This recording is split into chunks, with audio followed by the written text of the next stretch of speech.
Bonsoir à tout le monde. On va commencer et on laisse la porte ouverte s'il y a d'autres gens qui viennent. Donc, je suis très heureux de vous accueillir ici pour cette soirée sur les luttes environnementales. Je sais que c'est assez émouvant pour certaines personnes parce qu'il y a des actions en cours, notamment des évacuations en cours. Mais je vais quand même garder le cadre de discussion et de manière posée. On va essayer de le faire de manière la plus posée possible. Donc cette soirée, elle est organisée par l'atelier d'écologie politique, la Técopole, qui est un collectif toulousain de plus de 200 membres de l'enseignement supérieur et de la recherche, concernés par les enjeux écologiques. La Técopole produit et partage des travaux sur l'écologie politique avec une approche résolument pluridisciplinaire. Au printemps, la Técopole a réagi à l'appel de reprise de savoir pour proposer une autre rentrée sur les campus toulousains. Une rentrée qui serait fondée sur la volonté de démultiplier nos créativités et nos solidarités face aux crises écologiques et sociales en cours. Elle s'est déroulée la semaine passée, et donc cette table ronde met fin à cette première expérimentation de l'autre rentrée sur les campus à Toulouse, en invitant ce soir étudiants, étudiantes, mais aussi de tout le public toulousain à s'intéresser aux luttes environnementales locales. Ainsi, aujourd'hui, de nombreux collectifs se montent face à des projets d'aménagement dans la région.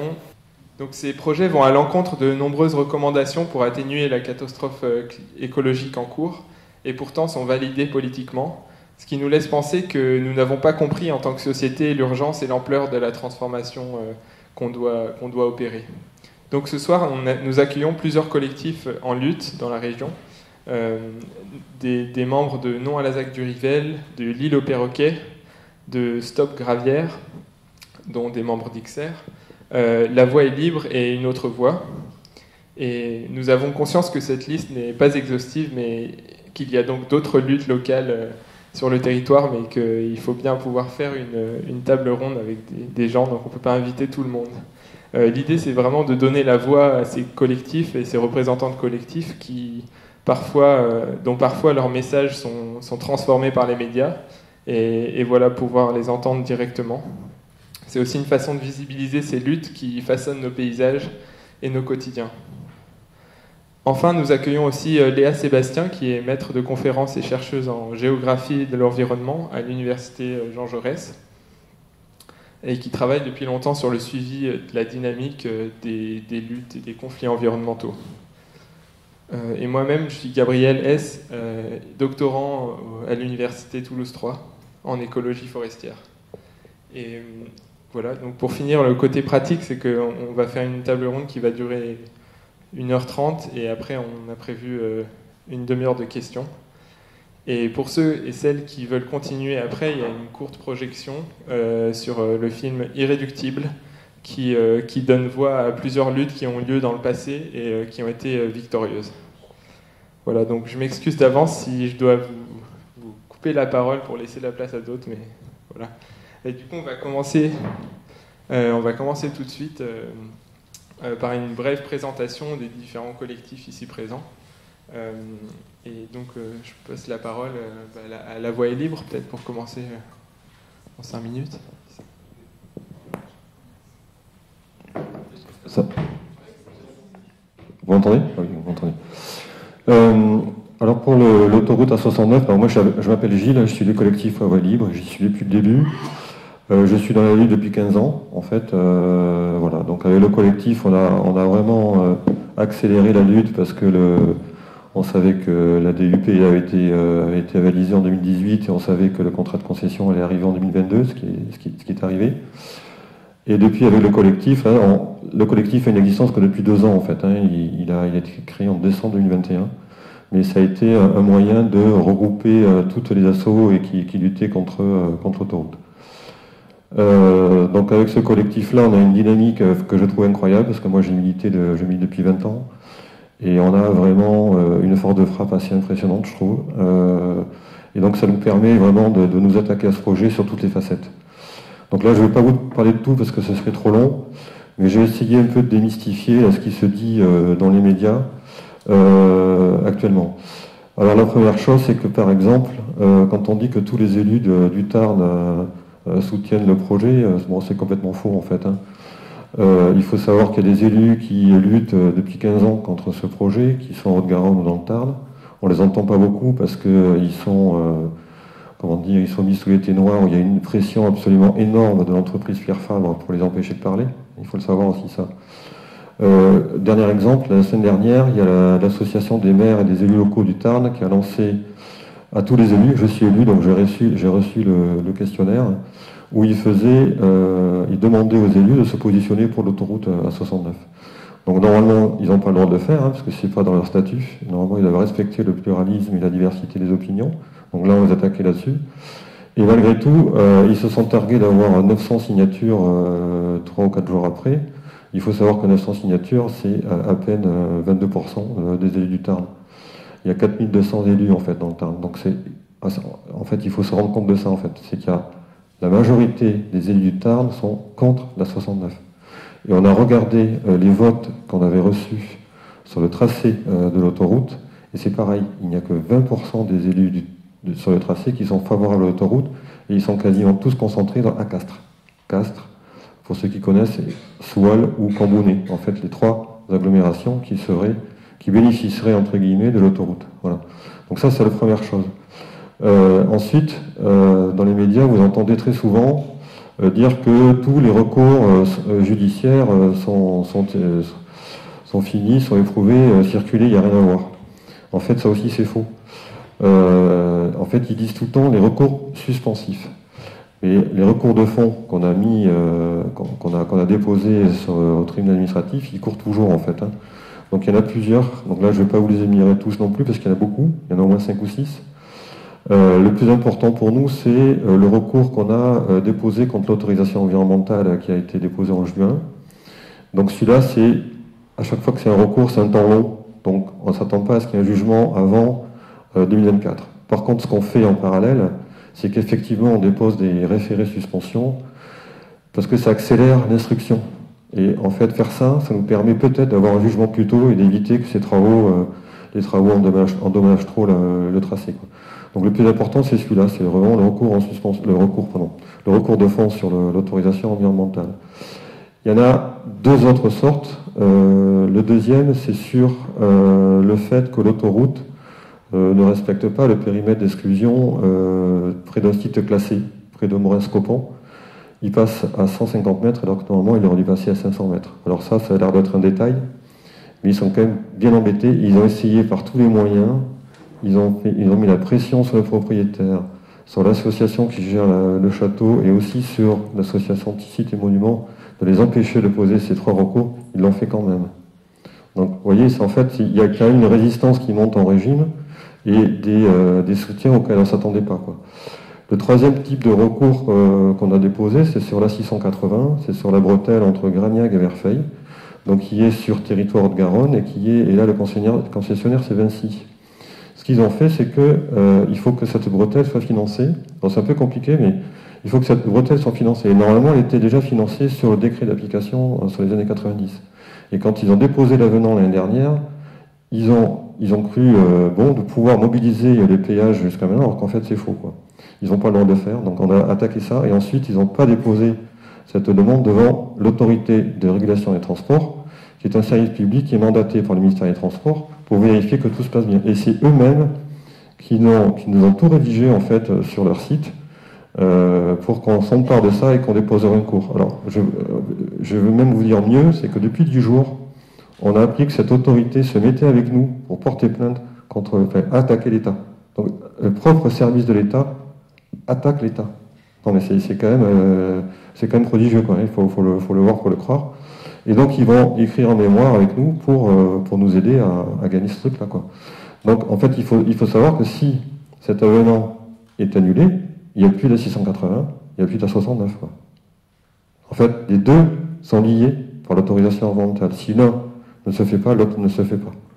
Donc ça, c'est hyper important aussi, quoi. Donc ça, c'est aussi potentiellement des temps longs. On sait que l'instruction a été rouverte parce que l'autorité a fait la mémoire, mais la première instruction a été terminée le 10 octobre, là elle est rouverte. Mais ce qui veut dire que peut-être d'ici la fin de 2023, ce jugement va avoir lieu. Donc ils sont quand même comme ça, ils ont peur quand même, hein.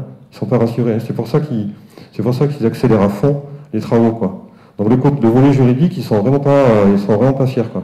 Donc c'est pour ça qu'à chaque fois qu'on négocie avec eux, on leur dit, mais écoutez, sortez la tête haute, arrêtez ces travaux, et puis parce que vous savez très bien qu'au niveau de la justice, vous passerez pas, quoi. Voilà. Donc ça, c'est un peu le truc. Alors ensuite, ils disent tout le temps que il y a eu des concertations, vous savez, des concertations avec le public, etc. Que c'est bon, on a fait tous les débats publics qu'il fallait, etc. Bon. Il faut savoir que quand ce projet est arrivé à la fin des années 2000, il était hors de question qu'on parle d'autre chose, une concession payante pour faire la 2 fois 2 voies. Donc nous on était dans les premiers débats sur les années 2008-2009 où on a essayé de faire valoir qu'il y avait une alternative qui était l'aménagement de la route nationale. Ça n'a jamais été mis à l'ordre du jour pour la DREAL, pour les services des DE, quoi. Jamais, en fait.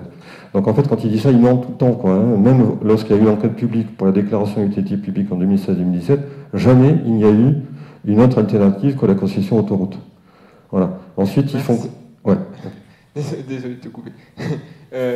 Merci pour cette présentation et les derniers faits sur les recours en justice. On va essayer de passer aux gravières maintenant, et après vous aurez l'occasion de reparler. Donc si vous pouvez présenter, peut-être que c'est un peu moins médiatisé que la 69 pour l'instant, donc ça serait chouette si vous pouvez donner un peu le cadre de la lutte, comment elle s'est construite et quelles sont les causes peut-être. Merci. Pas de problème, c'est bon, vous m'entendez ? Donc le collectif Stop Gravière, il s'est créé en octobre 2022. Les membres du collectif, c'est Aprova, c'est le Chabot, FNE, le comité écologique ariégeois, la Confédération paysanne Ariège, le groupe local XR Foix, à Pas de Loutre, il y a les Amis de la Terre, Au Secours 31 et la Ligue des droits de l'homme aussi, voilà, qui font partie de ce collectif. Donc l'histoire des gravières en Ariège, en fait, elle débute en 1940 et jusqu'en 2008, il y avait environ une trentaine d'hectares de gravières qui étaient exploitées principalement pour des besoins locaux et les creusements se faisaient à une profondeur de 7 à 8 mètres. Voilà. Et en 2008, il y a eu brutalement une extension à 300 hectares environ de gravières et ils se sont mis à creuser en fait jusqu'au socle de la nappe phréatique, donc à 15 à 30 mètres de profondeur. Ils ont tapé les graviers jusqu'à ce qu'ils arrivent au fond de la nappe. Enfin, voilà. Et cette année, il y a la volonté des carriers d'étendre encore de 850 hectares supplémentaires la surface des graviers. Alors, cette extension, l'objectif, c'est de ramener des graviers pour construire la 69, pour l'extension de Port-la-Nouvelle, entre autres. Voilà. Et ces gravières, ces trous qui sont faits dans le sol, après les carriers ont l'obligation de les reboucher et pour ça en fait ils amènent des déchets du bâtiment, du BTP et ils viennent renverser ces déchets dans les gravières et c'est des déchets qui sont dits inertes mais qui ont été reconnus par le BRGM comme n'étant pas inertes lorsqu'ils sont en contact avec de l'eau. Le béton, le fer, l'aluminium, la peinture, les styrènes, tout ça, ça se dissout dans l'eau en fait. Donc ces déchets, ils se dissolvent dans l'eau de la nappe phréatique qui coule jusqu'à Toulouse. Voilà. Autre conséquence des gravières, c'est un assèchement de tous les petits ruisseaux qui venaient alimenter cette nappe phréatique et un assèchement des terres environnantes en fait. On a calculé que si l'extension des gravières à 1000 hectares était faite, on assècherait environ 6000 hectares de terres agricoles aux alentours des gravières. Parce qu'en fait, la nappe phréatique, lorsqu'on retire les graviers, forcément, c'est comme dans une baignoire, vous retirez les graviers et du coup, la nappe phréatique, elle baisse. C'est très, très logique, en fait. Et en baissant la nappe phréatique, elle abaisse aussi tout le niveau des rivières, en fait, autour. Voilà. Les associations Aprova, CEA, le Chabot, elles ont commencé dès 2008 à lutter contre cette extension et contre les gravières. Ils ont surtout lutté politiquement et juridiquement. Et en fait, la création du collectif Stop Gravière, ça a apporté une nouvelle dynamique, et en particulier le collectif, le groupe local XR Ariège a été créé lui aussi l'an dernier, en fin d'année dernière, en octobre ou novembre. Et l'objectif premier du groupe local XR, c'était de lutter contre les gravières. Voilà. Et puis, Juliette, elle va nous parler un petit peu des victoires et des échecs. Oui, merci. Oui, on nous demandait un peu de faire un état des lieux des victoires qu'on a pu avoir et des échecs. Donc, ce ce dont on est assez content pour le moment, c'est d'avoir réussi à mettre un peu plus les projecteurs sur cette lutte-là. Puisqu'en fait, c'était une lutte qui était déjà existante, comme tu l'as dit, depuis quelques années, mais voilà, comme beaucoup de luttes locales qui n'arrivaient pas à avoir l'écoute médiatique et de la population. Donc en tout cas, voilà, une diffusion un peu plus auprès des élus au niveau du public. Oui. Et donc voilà, avec cette diffusion d'informations, on voit que de plus en plus d'élus parviennent à se positionner contre les gravières, ce qui est encore de la même manière assez difficile pour elles de se positionner dans un territoire où en fait chacun a des enjeux des enjeux politiques en fait à se positionner, et c'est pas toujours évident. Il y a des enjeux aussi financiers qui sont importants. Mais donc voilà. Notre victoire aussi, ça a été je ne sais pas si vous avez entendu parler de l'événement La Gravière s'amuse, qui a eu lieu fin juin.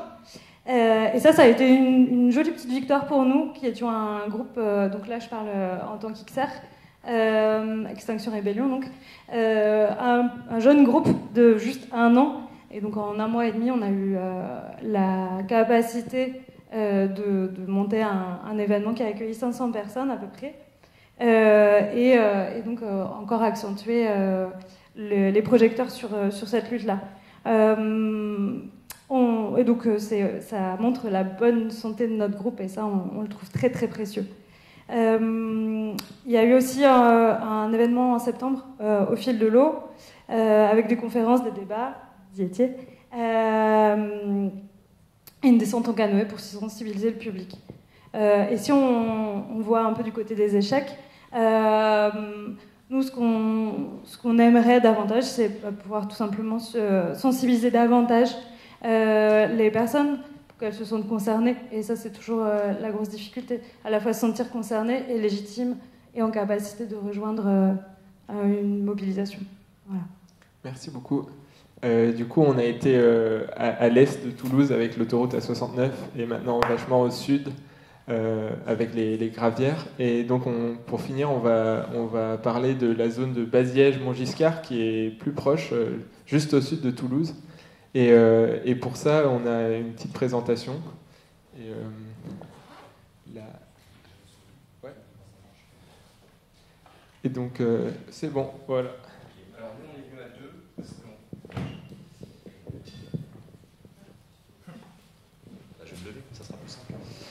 On est venu à 2 parce qu'en fait, on est 2 collectifs. Le collectif contre la ZAC du Rivel et le collectif L'Île au Perroquet. Et ce qui nous relie, c'est qu'on est situé sur la même commune, qui est la commune de Baziège, que vous voyez à l'écran ici. Donc ça, c'est une vue aérienne du village. Donc en fait, ce qu'on a choisi de faire, c'est de vous montrer un peu un historique de la commune et des aménagements qui s'y développent depuis quelques années, qui vont vous expliquer en fait le contexte dans lequel on milite. Voilà, donc ça c'est le village de Baziège. Alors géographiquement, donc on n'est pas très loin de Toulouse, on est à 25 km au sud-est de Toulouse, on n'est pas très loin de Vendine aussi. Donc en fait on est assez directement concerné par la 69. Voilà la position. Alors Baziège c'est un village qui est dans une vallée et qui a un axe de communication assez majeur. En fait il y a l'A61 là, qui est en bas, que vous voyez ici. Là. J'essaie de faire bouger la souris, voilà.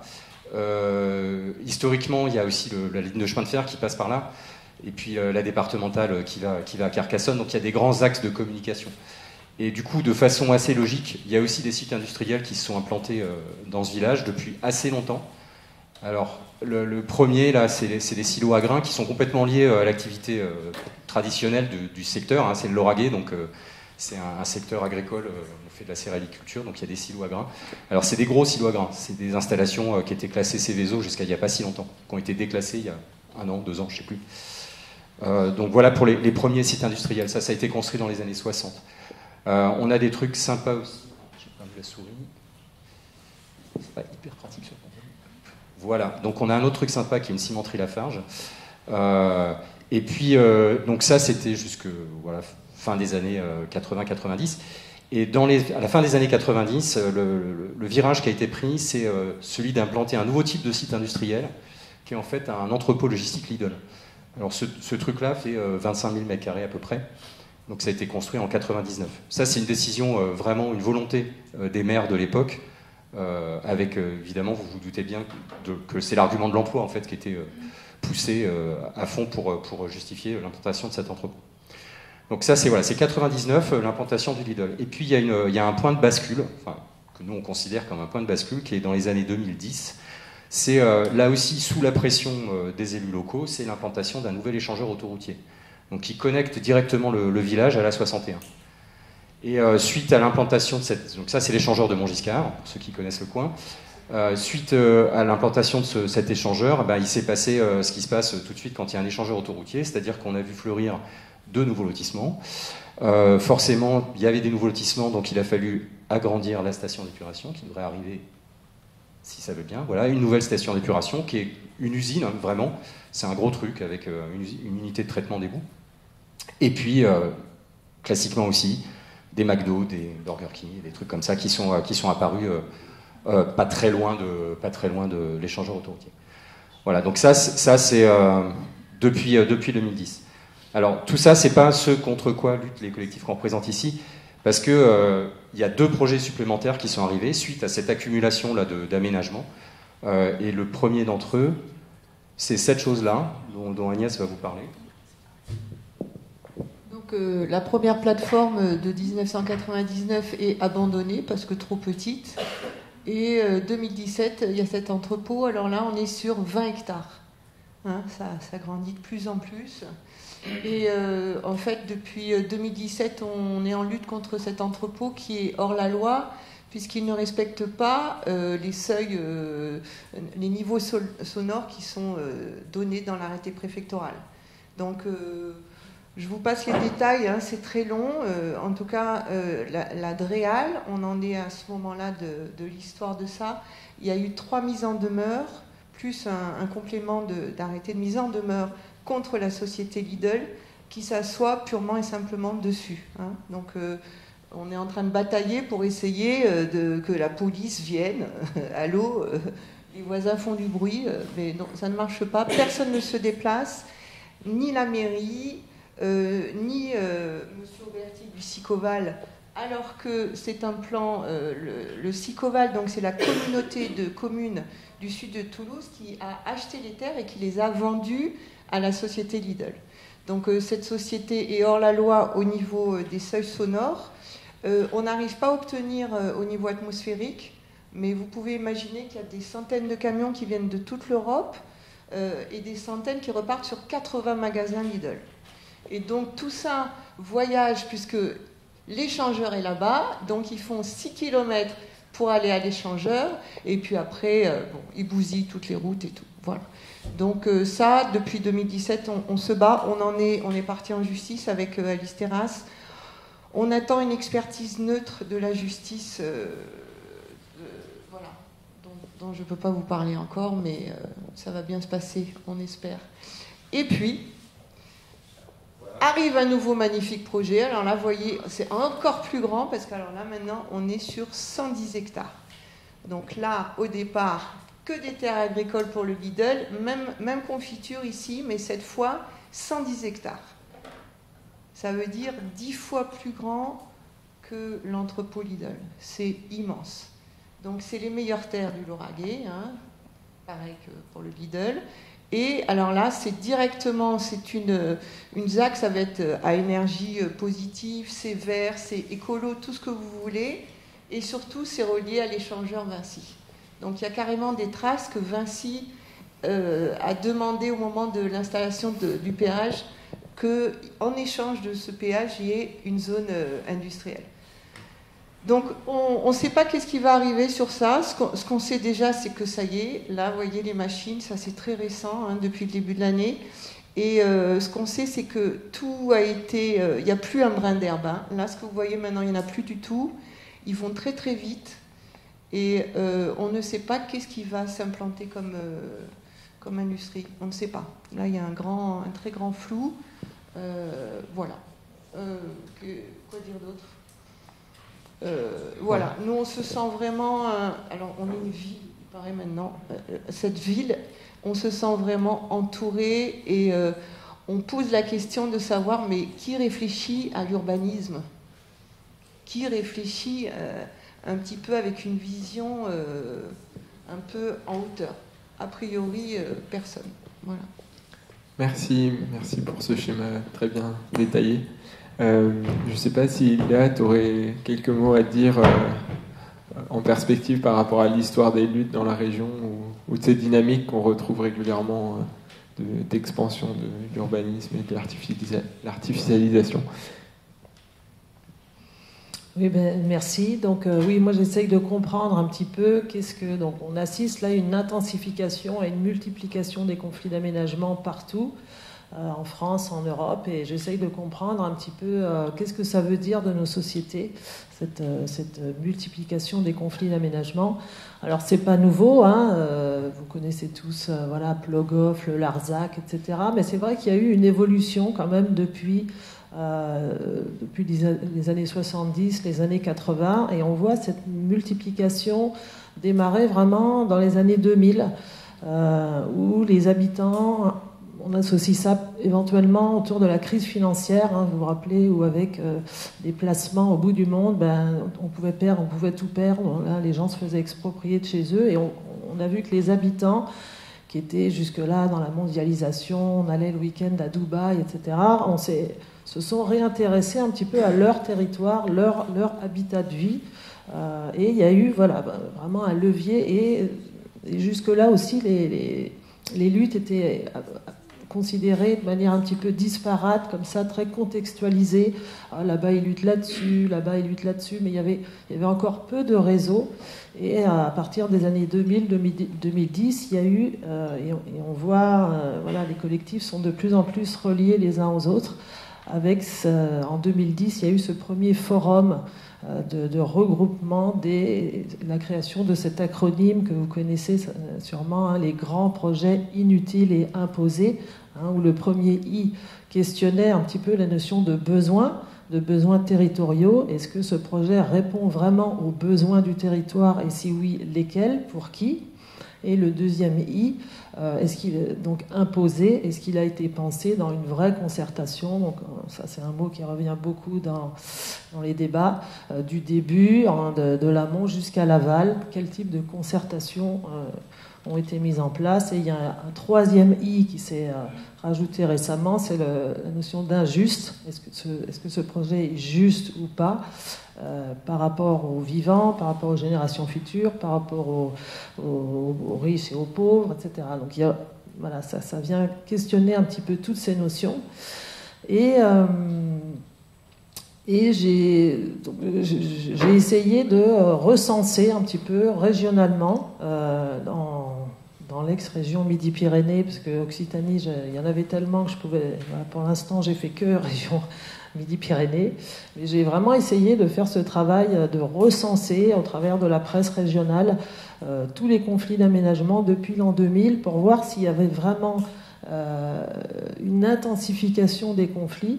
Et oui, mes travaux montrent que oui.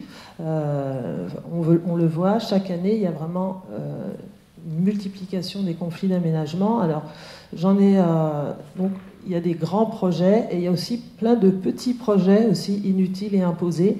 Hein, quand on recense finalement tous les lieux où des habitants vont contester un choix d'urbanisme, un choix d'aménagement, en général, ça peut être des petits projets d'aménagement qui sont contestés. Donc j'en suis à ce stade à 370 conflits d'aménagement en région Midi-Pyrénées, ce qui fait environ 50 par département. Donc vous voyez, ça fait quand même pas mal, hein, et c'est des projets qui touchent à toutes sortes d'activités. Là on a un petit panel, mais les transformateurs, les usines de 1000 vaches, 3000 cochons, il y en a pour pour tous les goûts.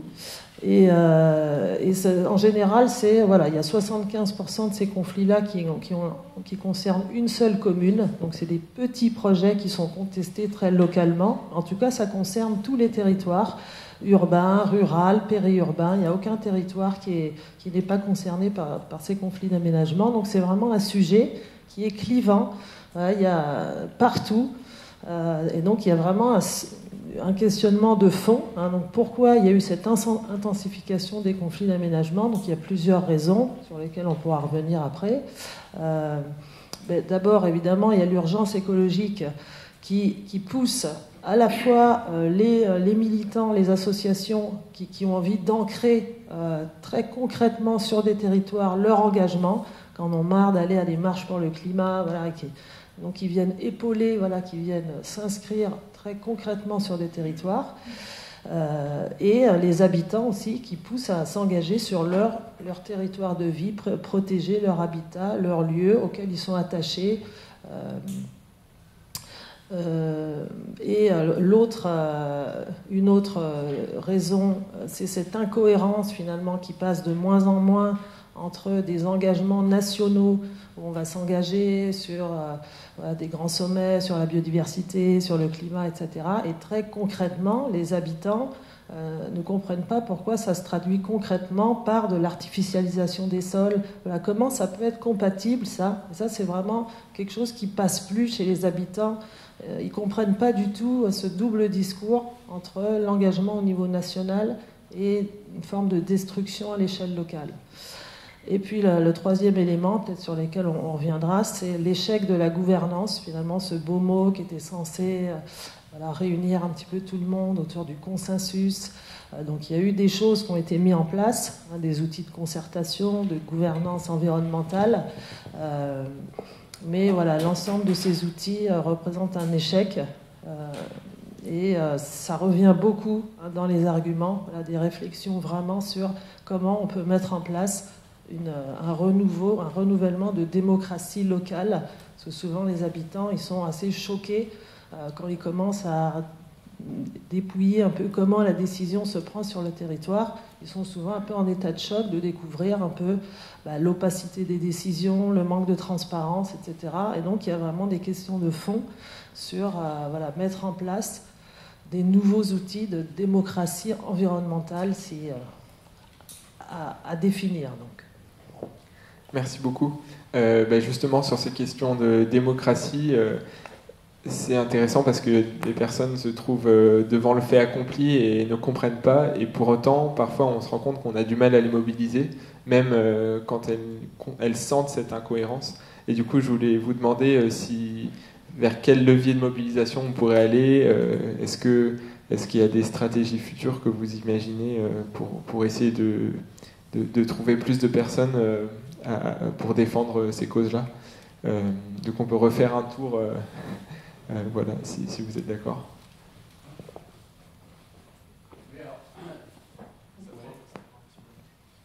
Ouais, vous m'entendez? Oui, impeccable.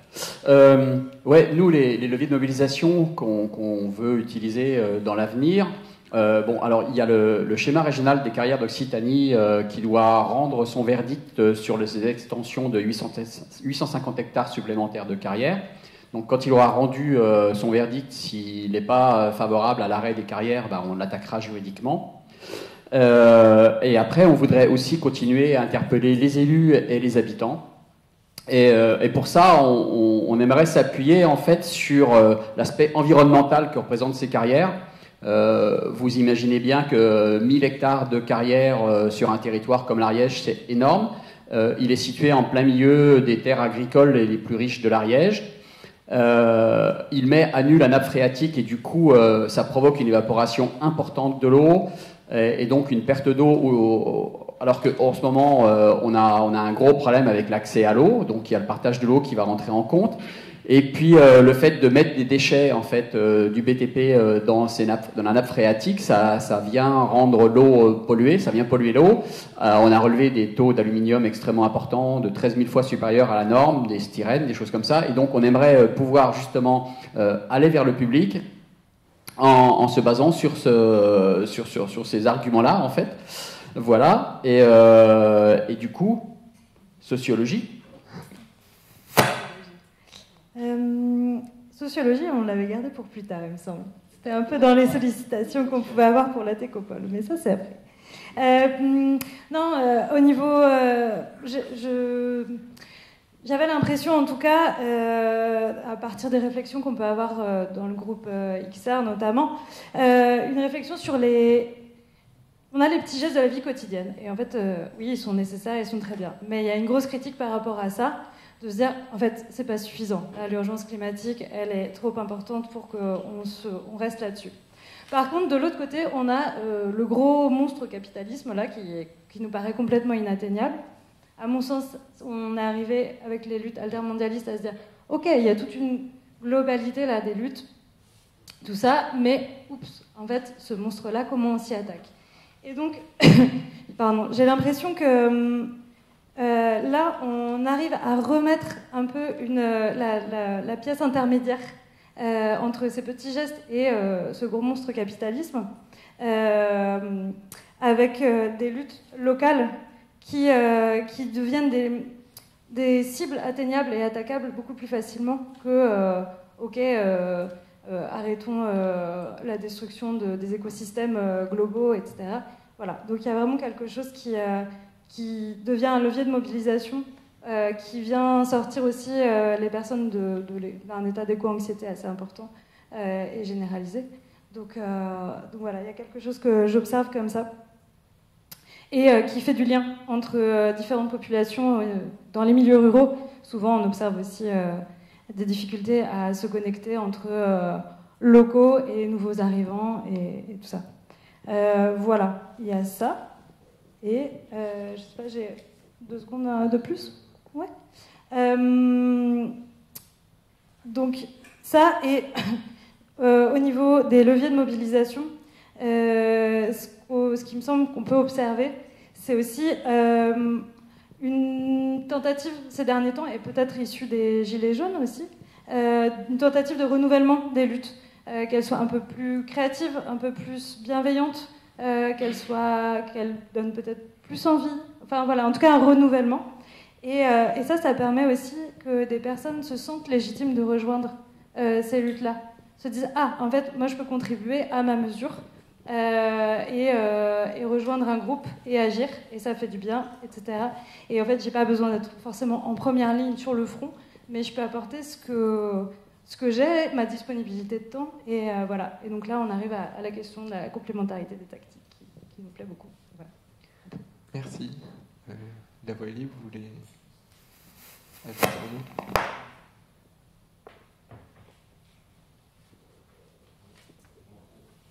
Vous m'entendez? Ouais, c'est moi. Au niveau des leviers, je crois qu'on en a essayé beaucoup, la voie est libre. Un des premiers, ça a été quand même... alors, on a un petit avantage quand même avec le projet autoroute, c'est qu'il est quand même assez simple à comprendre et on arrive très très vite à convaincre les gens que c'est vraiment une imbécilité, ce truc-là. Donc, en termes de com, on y arrive assez facilement. Mais c'est vrai que dès le départ, dès qu'on a créé le collectif, pour nous, ça a été la communication, en fait. C'est-à-dire communiquer sur ce projet débile, inutile, injuste, enfin, vous connaissez. Et ça a été vraiment notre truc les 6 premiers mois, de vraiment se focaliser sur les réseaux sociaux, de contacter les journalistes, de se déplacer, d'aller faire des confs, etc. Ça a été le premier truc en fait. Et on a vu de suite l'intérêt que prenaient les gens et la facilité avec laquelle on arrivait à convaincre les gens. Plus on en parlait, plus on mobilisait les gens. Et ça marchait super bien, quoi. Donc ça a été vraiment le premier levier. On continue d'ailleurs, hein. On est toujours sur la com à fond. Par exemple, pour ce week-end, je ne sais pas si vous êtes au courant, mais il y a Random sur le Macadam. Vous m'entendez pas bien? Ah pardon, comme ça, c'est mieux. Excusez-moi. Et donc du coup, on a carrément une équipe com qui s'occupe de ça en fait. Donc on a vraiment des liens avec des journalistes qui se sont tissés, donc ils nous font confiance, ils vont venir.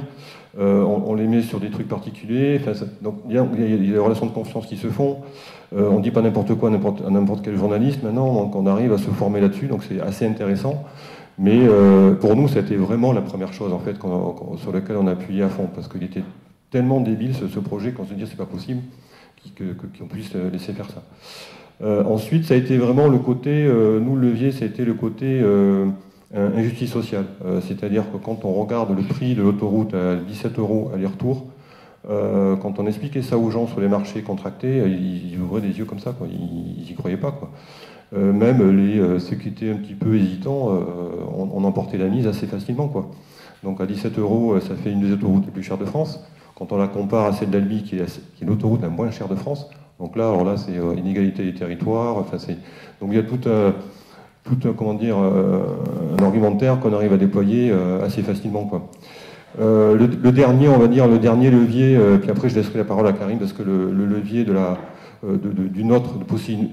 proposer une autre alternative à ce projet est aussi très très important, parce que c'est très positif. Il faut être contre quelque chose, mais il faut aussi proposer quelque chose. Et ça, je pense que c'est super important.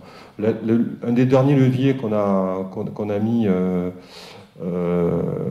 actuellement sur le tapis, c'est par exemple les usines à goudron. Il va y avoir 2 usines à goudron sur le tracé d'autoroute. Il y a plein de gens qui n'étaient même pas au courant, en fait, qui allaient habiter à côté, quoi. Donc quand on leur a dit ça, qu'on a fait la première réunion publique, je crois que c'était la semaine dernière ou il y a 2 semaines, on a eu 500 personnes. Enfin, 500 personnes dans notre coin, c'est comme si vous aviez le tiers de Toulouse qui s'était passé, quoi. Donc vous vous rendez compte un peu de la popularité, de la mobilisation qu'on a réussi à faire. Et on a même réussi à convaincre certains élus à venir avec nous, quoi. Donc en fait, c'est des choses, les gens ne sont pas forcément au courant de ce projet, il y a plein de choses, hein. À chaque fois qu'on soulève quelque chose, il y a un truc dessous, quoi, hein. D'ailleurs, Alban est là, il parlera de toutes les crasses qu'on a, de toutes les crasses qu'on a listées, et on en a une dernière, je te laisserai en parler tout à l'heure, sur les potentiels conflits d'intérêts au plus haut sommet de l'État avec ce projet. Mais si vous voulez, c'est vraiment, pour nous, le plus important, c'est de communiquer les choses, en fait. Et c'est dur, hein. Je reconnais que c'est très très dur d'arriver à tenir ce rythme-là, parce que ça nous prend beaucoup de temps. Mais là, maintenant, on arrive à avoir des relais assez efficaces, quoi. Donc, par exemple, l'impact sur la santé, pour nous, ça a été le dernier truc qui nous a permis de mobiliser énormément de gens sur le territoire. On a été très surpris, d'ailleurs, parce qu'on pensait que les gens étaient au courant. Enfin, c'était à 2 pas de chez eux, mais ils n'étaient même pas au courant, quoi. Et quand on sait que, quand même, Delga s'est positionné contre l'usine à goudron de Gragnac, et quand on lui a parlé de ces 2 usines à 69, on lui dit, alors vous êtes contre à 69, parce qu'on ne peut pas faire une autoroute sans goudron. Mais là, elle a su rien dire, quoi. Donc, même eux ne sont pas forcément au courant de tout ça. Donc, c'est ça qui est terrible, en fait. Et essayer de les mettre en pleine contradiction, bon, ça ne marche pas, hein.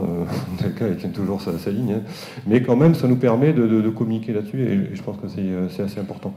Et le dernier point dont je voulais vous parler, et je crois que c'est bon, et je te laisse la parole. Ce sera peut-être assez après, non? Ok, tu peux dire un mot si tu as envie, sinon on en parle plus. Ouais, j'attends peut-être la question suivante. Okay. Oui, Alors, nous, on est 2 collectifs qui sont assez jeunes, on a 1 an d'existence. Donc, on n'a pas un recul énorme sur les leviers de mobilisation. On a essayé, on a commencé par la communication, évidemment, c'est la chose qui semble la plus logique, expliquer aux gens qu'est-ce qui va arriver à côté de chez eux. Alors le Lidl, évidemment, ils savaient, puisque le Lidl, il est là. Par contre, ils n'avaient pas forcément conscience des impacts et des nuisances pour les riverains. Sur la ZAC du Rivel, là où les gens tombaient un peu de leur chaise, c'est quand ils prenaient conscience de l'ampleur du projet et de ce que ça veut dire 110 hectares. En fait, pour plein de gens, c'est très abstrait. Donc voilà, amener les gens sur place, voir un peu où ça commence, où ça se termine, quel est le territoire que ça couvrait. Ça, c'était un premier aspect. Après, et donc toutes les conséquences environnementales qui vont avec. Après, l'autre aspect qu'on a mis en avant, c'est un peu le côté social, comme tu disais, parce que dans le projet de ZAC du Rivel, il y a quand même un agriculteur qui est exproprié, qui vient d'être expulsé. Là. Et ça non plus, les gens n'étaient pas nécessairement au courant de cet aspect-là du projet. Alors maintenant, si on tire un peu un bilan après 1 an d'existence, la mobilisation locale, c'est pas forcément. Moi, je considère que c'est pas top, quoi. Les gens sont réceptifs à l'écoute, mais pas nécessairement prêts à s'impliquer. Donc là, il y a une espèce de barrière à passer qui est sans doute pas propre à notre situation à nous. J'imagine que c'est très courant. Et pour l'instant, je pense qu'on est un peu en difficulté là-dessus. Alors, l'autre chose que je voulais dire, c'est qu'il y a un autre point que je trouve un échec patent, c'est que donc il y a cette situation de l'agriculteur expulsé, là dont je viens de vous parler. On n'a jamais eu de mouvement de solidarité des autres agriculteurs du territoire. Jamais, personne. Aucun voisin ne s'est déplacé, n'est venu se renseigner, n'est venu discuter, ça n'est jamais arrivé. Le seul soutien du monde agricole qu'on ait eu, c'est la Confédération paysanne. Ça s'est arrêté là. Donc ça, pour moi, je trouve ça à la fois terrible. Je ne sais pas ce que ça traduit sur la sociologie du monde agricole dans le Lauragais, mais c'est quand même assez terrible. Jean-Brel, je ne sais pas si tu veux... Je te passerai le micro après. Sur les points positifs, quand même. Alors, les points positifs, voilà. Je pense qu'il y a une chose qui a bien marché, c'est l'intercollectif. Les contacts avec les autres collectifs. Ça, je pense que maintenant, on a pas mal de contacts et les gens savent à peu près qui on est et où c'est la ZAC de Rivelles. Donc de ce point de vue-là, c'est bien, et on a pu avoir des coups de main sur des opérations ponctuelles. XR notamment est venu nous aider plusieurs fois, dont une opération récente là, qui était plutôt bien réussie. Donc ça, c'est hyper positif, et nous, ça nous fait énormément de bien, évidemment. Et le dernier point positif que je voulais mentionner, c'est les relations aux élus. Donc il y a quelques élus de la communauté de communes, enfin la communauté d'agglomération d'Issy-Coval, qui sont opposés au projet de ZAC du Rivelles. Et en fait, on arrive à travailler ensemble, quoi. Donc il y a une espèce de partenariat qui s'est établi entre eux et nous, que je trouve hyper positif, et j'espère qu'il va se développer. La seule chose qu'on puisse regretter, c'est qu'il n'y a aucun élu des communes directement concernées qui est venu nous voir non plus. Voilà, donc c'est l'échelon local vraiment qui est le plus difficile pour nous.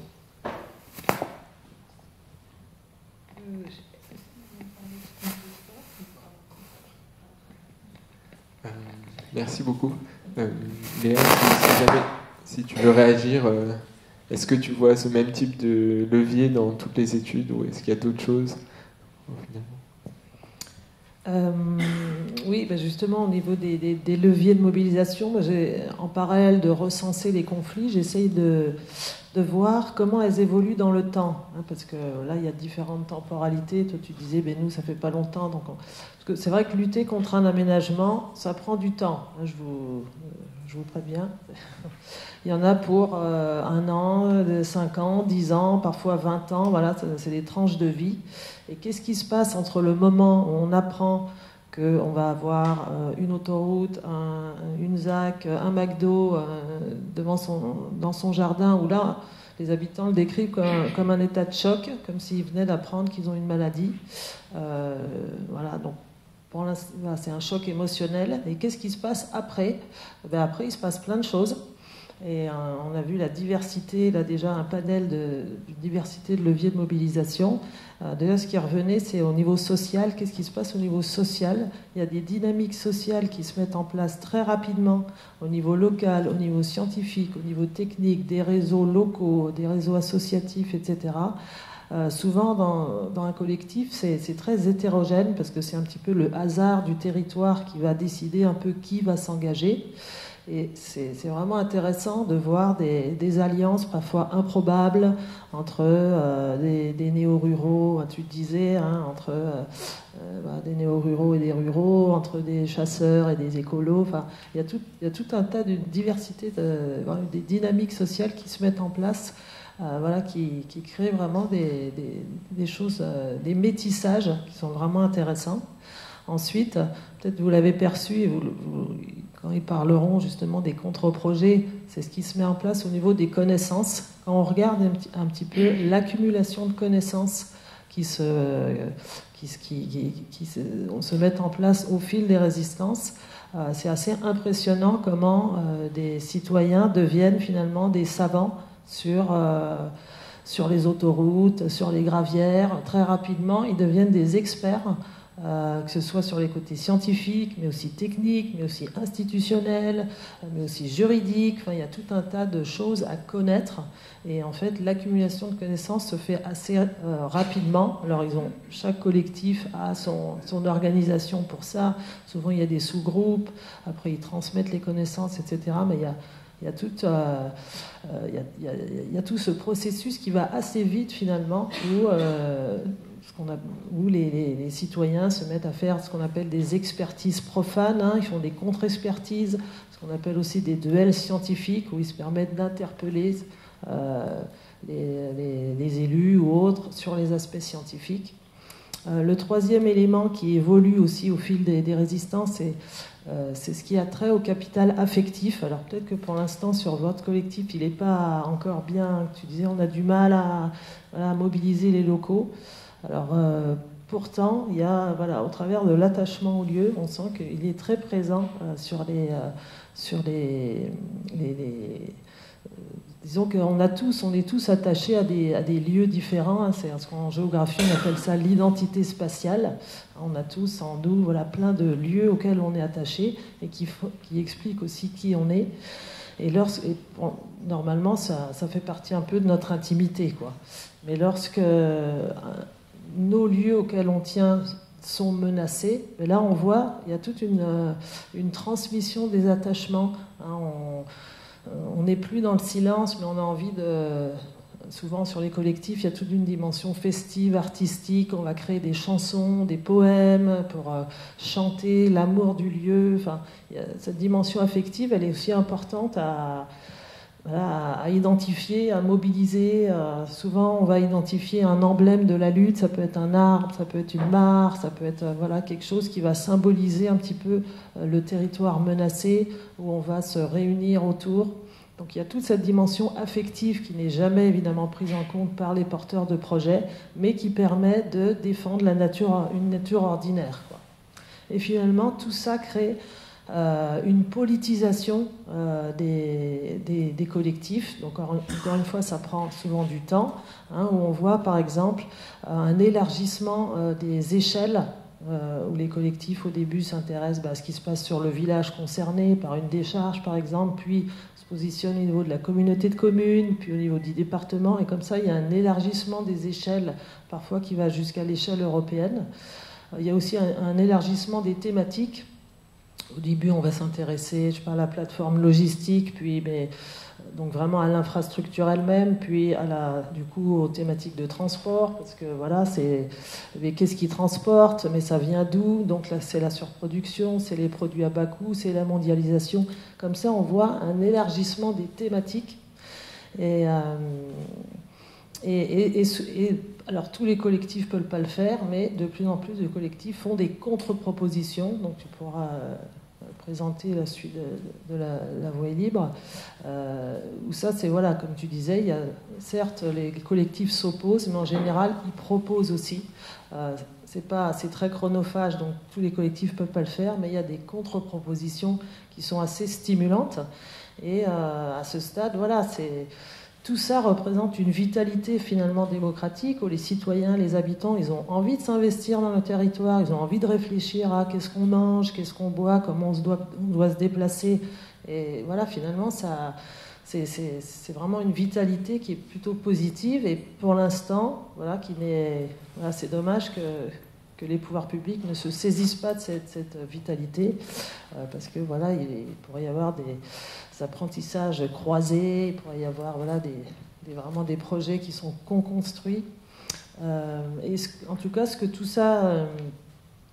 cette multiplication des conflits d'aménagement signifie, quand on regarde un petit peu, si on fait une analyse des arguments, hein, qui sont mis en place par les uns et par les autres, on voit bien que finalement on assiste à ce qu'on pourrait appeler une crise de l'intérêt général. On n'est pas du tout dans vraiment des luttes locales qui ne parlent que du local. Hein, on voit vraiment que au travers de ces scènes certes locales, on pose vraiment des questions de fond, des questions vraiment globales sur la démocratie, sur la prise en compte des enjeux environnementaux, sur qu'est-ce qu'on veut demain pour nos territoires, qu'est-ce qu'on fait des espaces encore disponibles, qui ne sont pas encore anthropisés. Voilà, c'est vraiment des questions de fond que posent ces conflits d'aménagement. Et on voit qu'à ce stade, c'est pour ça que je parlais de gouvernance, c'est que les outils démocratiques qui existent à ce jour ne sont plus du tout légitimes pour prendre des décisions concernant les aménagements aujourd'hui et concernant les questions environnementales, quoi. Merci. Et du coup, peut-être qu'on peut avoir quelques idées sur qu'est-ce qu'il faut changer dans les aménagements des territoires, qu'est-ce qu'on nous impose et qui est mal fait, et qu'est-ce que les collectifs aimeraient comme type d'aménagement finalement sur les endroits où vous luttez. Donc à nouveau, on peut se passer la parole. Si vous passez le micro. Ouais.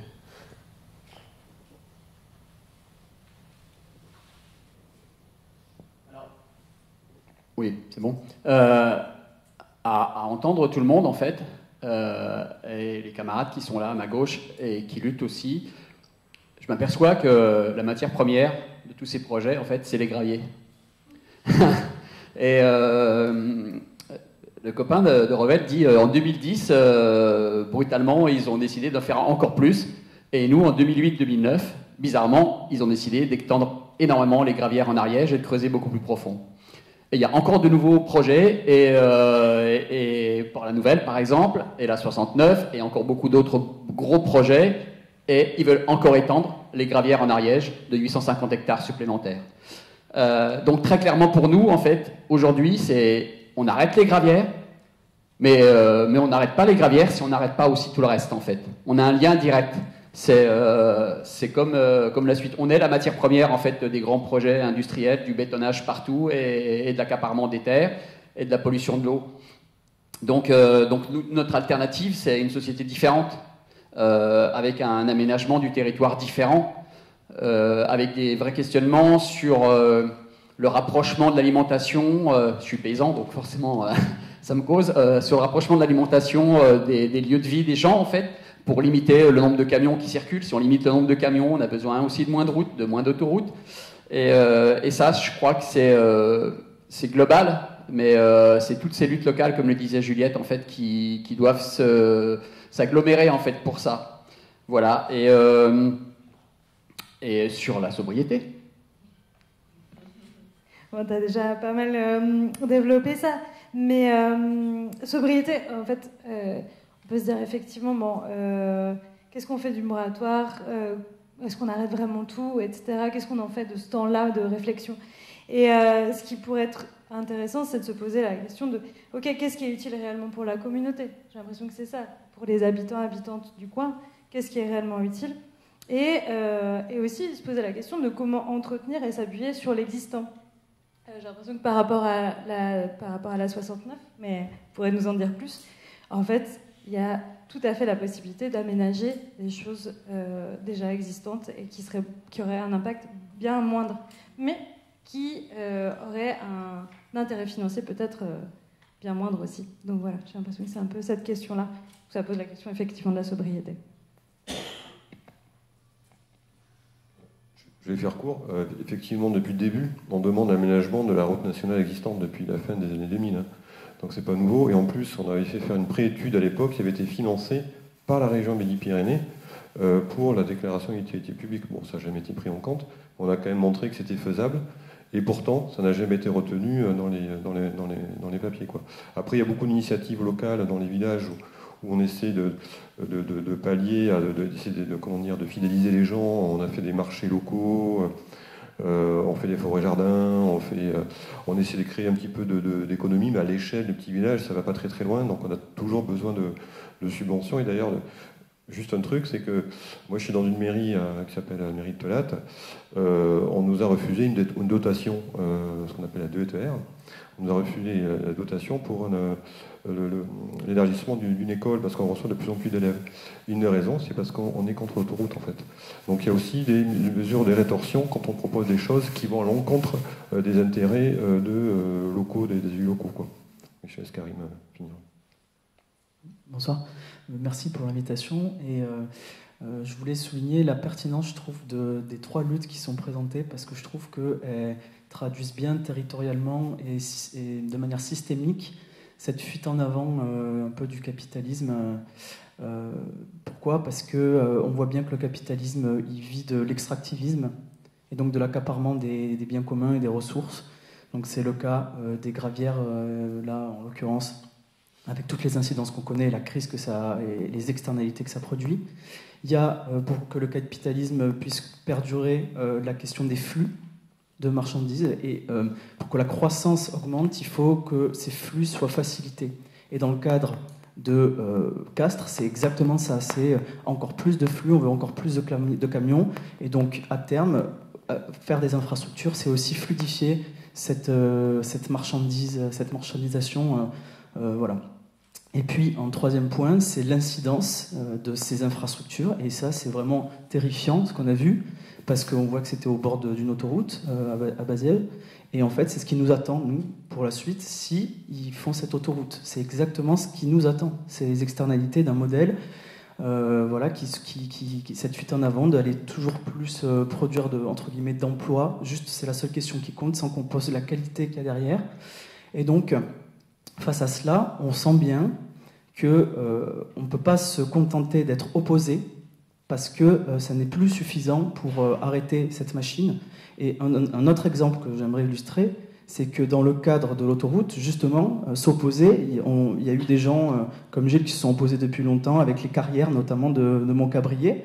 Et bien, qu'est-ce que ça a eu comme conséquence? Oui, il y a une lutte locale, et bien, ils sont allés en Ariège pour aller chercher le gravier. Donc ça ne suffit plus de juste s'opposer, il faut proposer une vision systémique, comme ça a été un peu esquissé déjà tout à l'heure, pour vraiment faire changer tout le modèle. Et c'est un peu le sens de ce que l'on propose à travers cette alternative. Cette alternative, elle vise non pas seulement à remplacer l'autoroute par autre chose, elle vise à poser des questions fondamentales, c'est-à-dire pourquoi on se déplace, comment on se déplace et comment on gouverne nos ressources collectivement, et elle replace aussi une question centrale en fait, qu'on a oubliée dans le champ politique, c'est la question du bonheur. En fait. Pourquoi on fait tout ça? C'est pour l'instant suivre un but totalement fanatique qui est créer de l'emploi. C'est ce qui est défendu par Carole Delga, par Emmanuel Macron et d'autres. Mais fondamentalement, la question du bonheur a été évacuée. Et c'est pour ça que les gens se battent il y a une question de sensibilité, une crise de sensibilité, et le réveil de ces collectifs, c'est justement de porter l'envie de vivre, de préserver la beauté du monde, en fait. C'est ça qui nous porte, en fait. On veut transmettre à la fois, on se sent responsable de transmettre quelque chose pour nos enfants, pour les générations futures, et puis on veut continuer de vivre dans de bonnes conditions. C'est vraiment la question première pour moi. Et donc, ce projet s'appuie sur trois axes, on va dire. Le premier, c'était vraiment la question de comment on se déplace, les mobilités. Donc nous, on a proposé à la fois d'augmenter la ligne de train, le cadencement de la ligne existante. On a proposé un réaménagement de la nationale, mais pas dans une logique de vitesse, dans une logique de convivialité, de retrouver ce qui était le sens de nos nationales, en fait, ce sens de la convivialité dans les années 20, les années 30, etc., qui a été évacué par les autoroutes, puisqu'on en a fait des tubes à vitesse, et donc qu'on a perdu notre convivialité et nos liens. Donc avec l'augmentation des transports en commun, l'autopartage, etc., c'est des pistes qu'on donne pour changer l'idée qu'on se fait des nationales en France. Et puis le troisième point, c'est de rediriger notre économie vers depuis les dépendances, c'est-à-dire qu'on est dans une économie des dépendances à l'extérieur, de dépendances matérielles aux longues distances sur nos ressources, etc., vers une économie des courtes distances. Et ça, un des points symboliques du projet, à cet égard, c'est cette première véloroute nationale qui reprendrait plus ou moins le tracé pour vraiment répondre à la fois actuellement aux déplacements des Français, c'est-à-dire 50% de ces déplacements qui font moins de 10 km, mais en plus rediriger tous nos choix d'aménagement vers ces questions des courtes distances, vers l'artisanat, les savoir-faire, l'autonomisation, plus d'autonomie de nos concitoyens, etc., sur ces savoirs. Donc c'est un réengagement matériel de nos vies, dans nos territoires, face à ces dépendances et à ces flux un peu virtuels et invisibilisés par ce système capitaliste et moderne. Le second point, le second axe, c'est un rééquilibrage. J'en ai un peu parlé, mais un rééquilibrage entre inventer des nouveaux liens entre les métropoles et nos campagnes, et notamment faire en sorte qu'on puisse vivre sur nos territoires sans avoir à faire tous les trajets pendulaires qui nous font perdre du temps dans ces transports, en fait un temps qui est précieux dans nos vies. Et le troisième point, c'est à la fois une logique d'acclimatation face aux 50 degrés qui nous attendent en Occitanie en 2050. Donc il ne faut pas être fataliste par rapport à ça, c'est ce qui nous attend. Ça n'est pas du tout traité aujourd'hui dans les projets. Et donc il faut replanter massivement les territoires, les bocages, Et en fait, finalement, ces 366 hectares de reprise de terre, ils peuvent initier cette politique-là de pépinière temporaire, de bifurcation agroécologique avec l'installation paysanne, de nouvelle gouvernance du foncier en commun et des terres, et surtout d'essayer de pallier aux effondrements d'espèces, de recréer des milieux biologiques et vivants finalement en réhabitant l'espace avec les vivants. Voilà. Et moi, je voulais ajouter justement, parce qu'à Baziège, on se bat contre deux projets qui allument la petite lumière de l'emploi. En fait, donc, la ZAC, c'est pour créer des emplois. Alors, on ne sait pas lesquels c'est. Sur la plateforme Lidl, c'est déjà des emplois de merde. Hein. Ça, on le sait très bien. Les gens travaillent dans des conditions absolument abominables. C'est des espèces d'entrepôts immenses, ils travaillent avec des casques. Les camionneurs, tout le monde sait un petit peu comment la vie des camionneurs. Donc là, ils passent des nuits entières sur des parkings, hein, le moteur qui tourne. Enfin bon, c'est vraiment des boulots de merde et que je ne souhaite à personne, en fait. Hein. Et donc ça aussi, en effet, c'est une réflexion qui est pas là encore, hein, il me semble, hein, parce que tous les élus, en tout cas la ZAC, là, il a failli avoir 3000 emplois pour des panneaux voltaïques là, qui sont partis à Fos-sur-Mer, finalement, les pauvres. Et donc, voilà. Peut-être pour compléter sur les alternatives, c'est vraiment dans la droite ligne de ce que tu viens de dire, hein. Nous, on est un territoire agricole, donc la question qu'il faut se poser, c'est il y a eu des terres agricoles qui ont été achetées par une communauté d'agglomération. Qu'est-ce qu'on pourrait en faire d'autre que des parkings et des entrepôts, quoi. Déjà que ça reste des terres agricoles, et peut-être de réfléchir à passer d'un modèle agricole ultra productiviste, qui est un modèle céréalier vraiment pas complètement défendable, on va dire, qui pose un certain nombre de problèmes. Donc, voilà, de faire cette transition, tu disais, de retour de replantation des haies qui existait dans les années 40-50 et quand tout était arraché, et puis de passer, par exemple, à du maraîchage. On serait dans un territoire où ça serait possible, où ça serait même assez logique, parce que les terres sont suffisamment riches pour ça et irrigables. Donc ça serait vraiment un bon endroit pour ça. Après, le débat qu'on a entre nous, mais je crois que c'est un peu déjà apparu, c'est est-ce que c'est notre rôle à nous, collectif, de faire ça ? Alors, est-ce qu'on a l'expertise ? Est-ce qu'on a le temps de le faire ? Et est-ce que c'est notre rôle ? Est-ce que finalement, on n'est pas en train de faire le boulot des politiques à leur place ? Donc là, voilà, nous, on n'est pas tout à fait du même avis là-dessus. Moi, je pense que oui, c'est faire le boulot des politiques à leur place, mais en même temps, ils ne le font pas. Donc, je pense qu'il faut y aller. Et puis, et par ailleurs, j'ai l'impression, je ne sais pas, vous me direz ce que vous en pensez, mais que ces alternatives, elles ont un double objectif, quoi. Il y a construire un projet qui peut-être un jour va se réaliser, puis il y a aussi construire une alternative comme un outil de conviction, quoi, pour convaincre les gens qu'il y a autre chose de possible en périphérie urbaine que de foutre des parkings partout. Et ça, il y a plein de gens qui imaginent rien d'autre, simplement parce que nous, on habite à 25 km de Toulouse, des parkings, il y en a partout, donc c'est logique d'en rajouter. Donc voilà, j'ai l'impression qu'il y a un peu deux objectifs, et au moins sur l'objectif de convaincre les gens, je trouve que c'est important qu'on y aille. Merci beaucoup. J'aime bien cette idée d'ouvrir les imaginaires, et surtout si un de ces imaginaires peut devenir une réalité, je pense que ça pourrait être beaucoup d'espoir pour d'autres luttes et pour en créer d'autres. Voilà, je ne sais pas si tu as des compléments à donner, Léa. Ouais. Je t'en prie alors. Oui, ce qui est intéressant dans les différents arguments mis en avant, c'est qu'on appelle ça une montée en généralité, c'est-à-dire qu'aujourd'hui, les habitants, les citoyens qui s'opposent à des infrastructures, ils s'opposent certes à l'infrastructure, mais surtout, et aussi, en tout cas, au monde que représente cette infrastructure. Et là, on l'a bien vu sur les différents projets, c'est vraiment ça.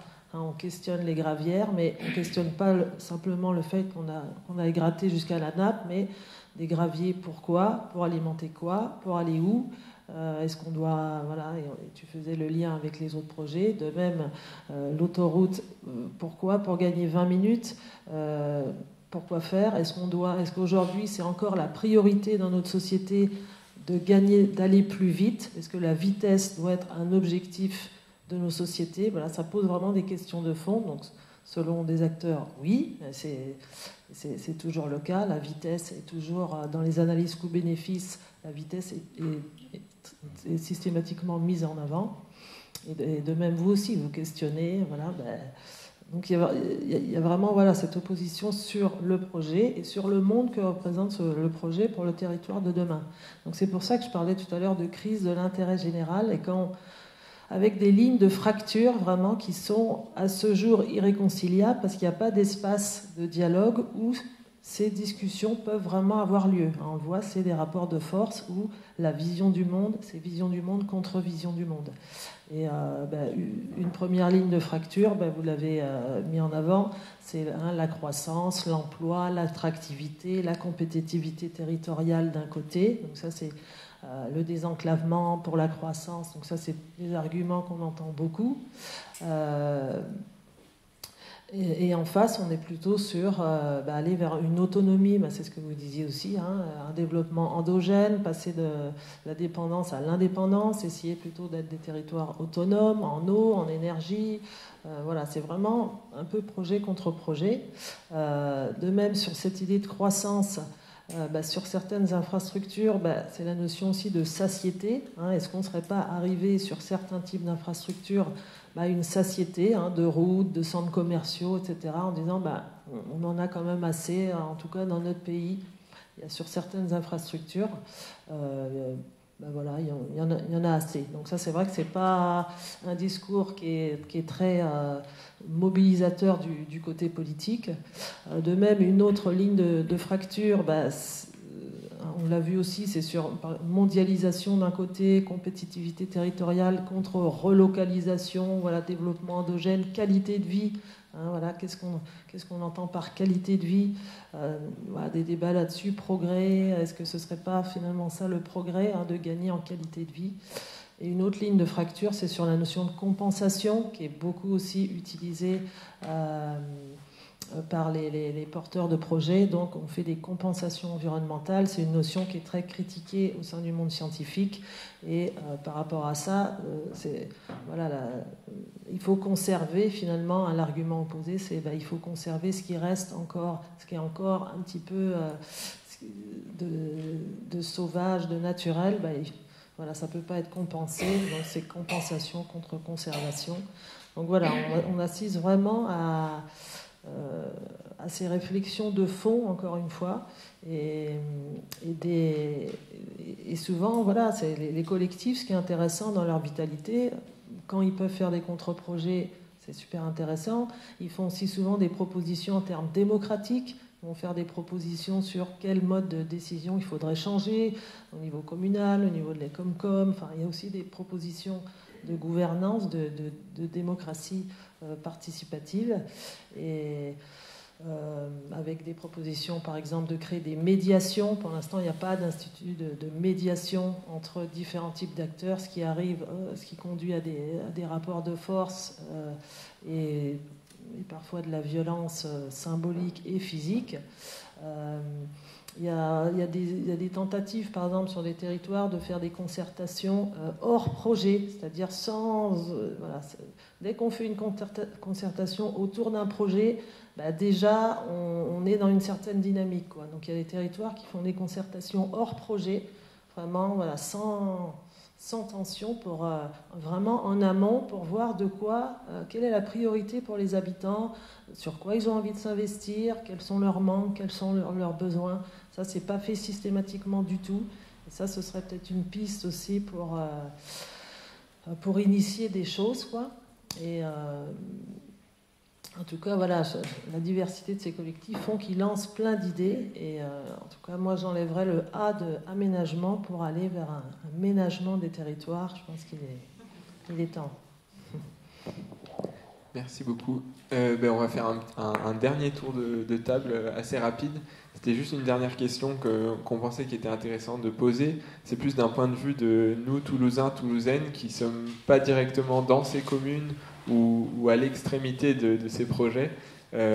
Finalement, qu'est-ce qu'on peut faire? Qu'est-ce que vous aimeriez qu'on fasse pour aider ces luttes ou pour les soutenir, les faire connaître? Voilà. Et se sentir légitime d'aller aussi dans ces villages pour être à vos côtés. Qui veut commencer? Comme vous voulez.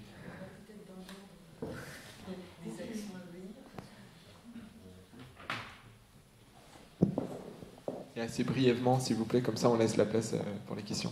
Ça va être ultra rapide. En fait, la question c'était qu'est-ce que vous pouvez faire pour nous en fait, un peu, hein.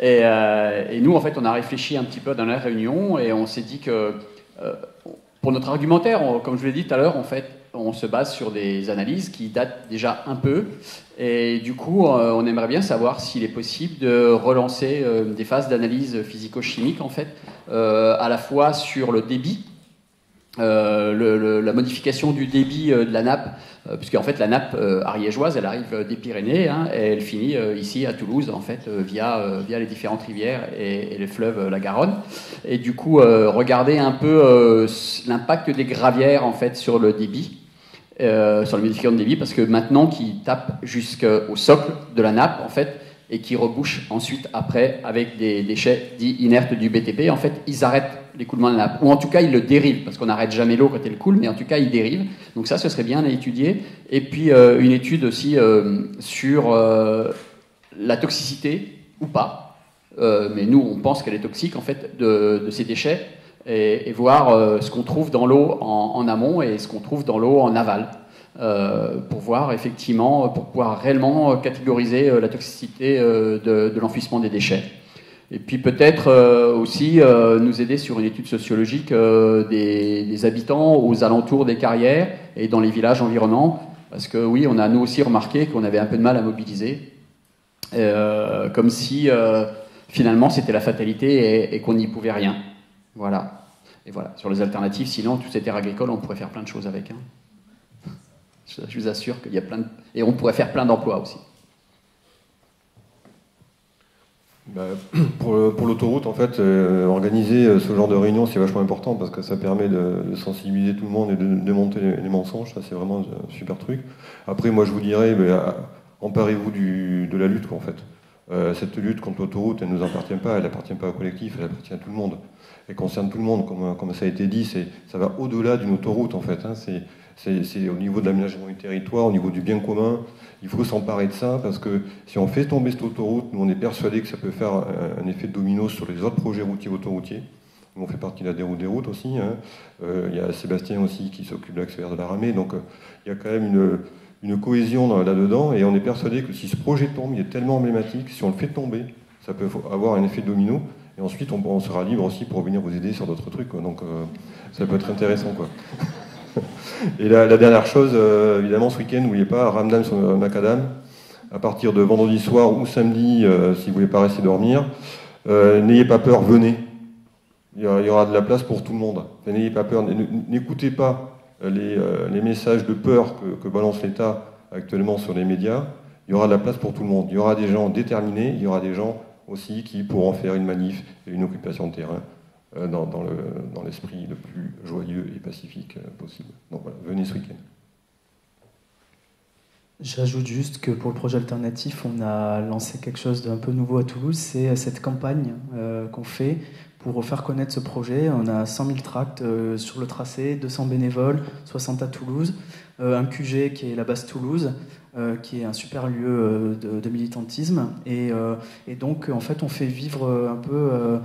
d'une manière un peu singulière aussi cette lutte sur ce terrain de politique, on va dire, qui se traduit aussi par du tractage sur les marchés, des événements en cours et à venir.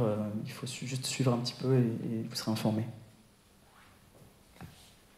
Alors, nous, on a réfléchi longuement à ce qui nous manquait le plus, et un point qui est vraiment difficile pour nous, c'est l'expertise juridique. C'est d'arriver à trouver des leviers juridiques pour bloquer l'avancée de ces projets. Et là-dessus, c'est compliqué. Faut se la construire, cette expertise. C'est bien ce qu'on disait, la montée en compétences. Mais ce qu'on s'est dit, c'est qu'il y avait aussi sans doute des choses qui étaient mutualisables entre collectifs. Et pour donner un exemple de ça, une des choses qu'on est obligé de faire pour trouver des leviers, c'est d'éplucher les publications des préfectures pour être dans les délais quand on a la possibilité de s'opposer à quelque chose. Et ça, c'est hyper chronophage et pas forcément facile à faire. Et je pense que c'est mutualisable. Pour le coup, tous les collectifs sur la Haute-Garonne partagent, enfin, on est tous soumis à la même préfecture. Donc voilà, il y a peut-être des choses comme ça à réfléchir autour de ces questions d'expertise juridique et qui seraient mutualisables, il me semble. Oui, alors moi je dirais bien sûr, rejoignez-nous, parce qu'on est peu. Donc chaque personne sera bienvenue, parce que une de nos questions, c'est pour la ZAC, c'est comment bloquer les travaux. En fait, là, on est peu, et on ne sait pas trop comment faire. Donc vous pouvez nous rejoindre, bien sûr parler des luttes. On a amené un flyer, puisque là, on a laissé passer un peu de repos après la manif de ce week-end qui arrive, là, pour la 69. Et nous, on vous appelle le 18 novembre. On aimerait faire un rassemblement à la sortie du péage de Montgiscard. Il y a un autre rond-point. Et en fait, le samedi, la plateforme Lidl continue. Donc, on voudrait un peu informer, là, toucher toutes les routes. Donc on a déposé des flyers, si vous voulez bien en emmener, faire tourner cette info. Et là, ça c'est le collectif de l'île aux perroquets. J'ai une demande spéciale, en fait. Donc comme je vous ai expliqué, c'est une ICPE. Et donc sur le site Géorisque du gouvernement, en fait, vous pouvez trouver la page de l'ICPE, la plateforme Lidl. Vous pouvez trouver toutes les mises en demeure qui lui sont faites, tous les rapports d'inspection qui ont été faits. Et du coup, vous pouvez poser une plainte. Et donc, il y a un formulaire, c'est assez court. Voilà, ça ne prend pas très longtemps. Vous pouvez dire, voilà, trop de bagnoles sur les routes, trop de camions, pollution atmosphérique. Je pense que tout le monde a vu cette plateforme allumée la nuit en passant. C'est un halo lumineux insensé, alors que Baziège a éteint ses lumières à 23h maintenant. On est tout content, mais alors la plateforme Lidl, pas du tout. Même chose pour des containers qui éclairent les plantes la nuit. Enfin bon, voilà. Donc si vous pouvez vous emparer de ça, c'est sur le site géorisque.gouv.fr. Et donc surtout, voilà, faites tourner l'info du 18 novembre. On a besoin de vous.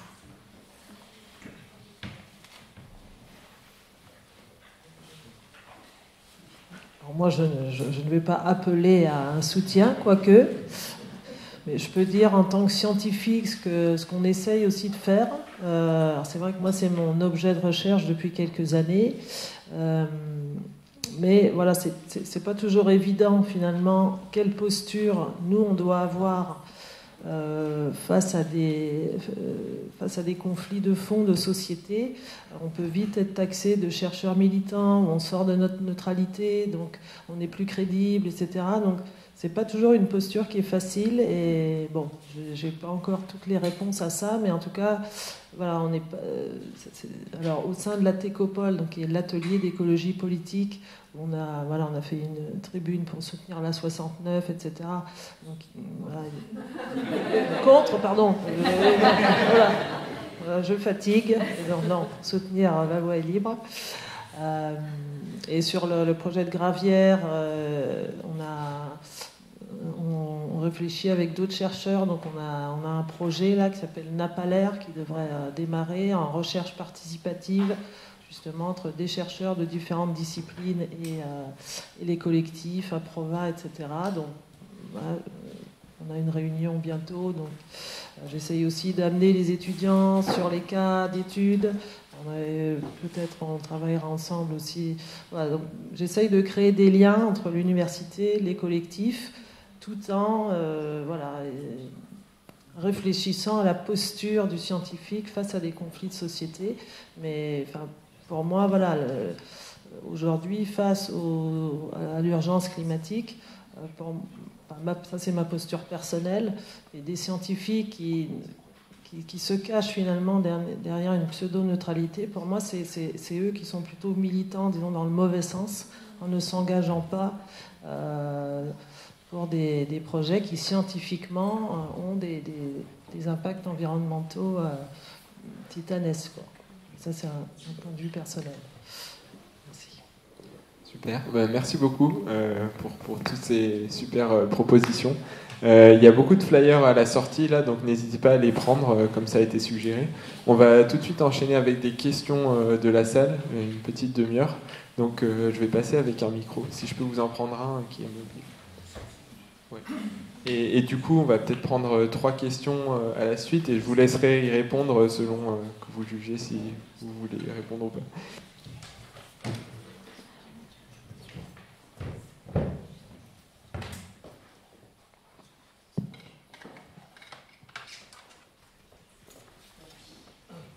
Bonjour tout le monde. Donc, je suis membre du collectif La Voix est libre aussi. Juste, c'est pas du coup des questions, mais c'est des petites remarques par rapport au levier. Il y a un levier aussi, c'est la reprise des communes. Enfin, vous parliez tout à l'heure là pour le Rivel du petit débat qu'il pouvait y avoir, que c'est aux politiques, c'est pas aux citoyens, mais en même temps, cet été, on était certains d'entre nous aux résistantes sur le Larzac. Il y avait des ateliers sur sur actions communes et fréquences communes, qui sont des réseaux qui vont faire une fiche atelier, qui l'ont peut-être déjà faite, qui devait sortir à la rentrée, une fiche atelier qui s'appelle Pécho ta mairie, et qui, pour aller en milieu rural, déjà monter des listes citoyennes, apprendre en fait à monter des listes citoyennes, et pour aller pécho nos mairies. Et après, il y avait évidemment un débat, parce que les mairies ont de moins en moins de pouvoir, c'est d'aller pécho son intercommunalité. Et voilà. Et donc c'est vrai qu'au final, on passerait peut-être moins de temps à être dans les luttes. Et si on était dans la mairie, on serait élu, et du coup on aurait peut-être davantage de poids face à ça. Un autre levier, nous, avec la Voix est libre là, qu'on a fait, on a fait des micro-cellules d'investigation, on va dire ça. Donc c'est-à-dire qu'on prémâche le travail en fait pour des journalistes d'investigation. Et en ce qui concerne la 69, justement, c'est qui le finance en fait, qui investit. Et on a découvert que la 69, c'est 94% de financement privé, il y a 6% de financement public, plus 75 millions de cadeaux en nature des 2 déviations déjà existantes. Et c'est 94% de financement privé, enfin c'est énorme, 94%. Et donc on a enquêté, puis on a découvert qu'il y avait des liens justement pour une partie avec Rothschild qui met sa patte. Voilà, il suffit d'aller sur le site de la Haute Autorité de la Transparence pour la vie publique pour voir que Emmanuel Macron a encore un plan épargne-action chez Rothschild. Voilà, donc ça correspond à 33%, enfin, bon, c'est assez complexe, hein, justement, parce que c'est très complexe, justement, ça nous noie, en fait, dans ce genre de trucs, mais il y a un gros paquet aussi de l'investissement des financeurs qui représentent 61%, en fait, du financement de l'autoroute, et ça, ce sont les banques. Il y a 10 banques privées, dont 39% de ces 61% qui sont le Crédit Agricole Midi-Pyrénées, le Crédit Agricole Languedoc-Roussillon, Crédit Agricole Toulouse, Caisse d'épargne aussi. Donc peut-être que sans savoir, on finance l'autoroute là. On ne sait pas trop, c'est assez opaque tout ça, on ne sait pas comment ça se passe, on ne sait pas, et on n'y comprend rien à ces magouilles, à ces histoires de financement. Donc là, voilà, je vais m'arrêter là. Juste, je vous invite jeudi soir, le petit travail qu'on a fait, il y a des journalistes d'investigation qui ont eu accès à ça. Et jeudi soir, il y a Off Investigation qui sont en reportage du coup sur les liens entre du copinage entre les financeurs de la 69 et certains des financeurs justement aussi de la campagne d'Emmanuel Macron, en fait des 2 campagnes d'Emmanuel Macron. Il y a des liens entre ces personnes-là. Et il y a un reportage qui sort jeudi soir donc à 20h30 sur Off Investigation là-dessus. Voilà. Merci.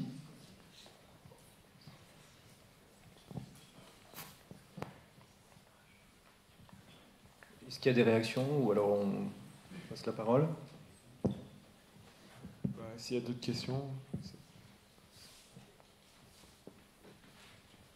Juste une petite question technique en réaction à ça, c'est par rapport à l'investissement privé. Est-ce qu'il y a une clause de non-rentabilité comme il y a eu pour l'autoroute Langampo?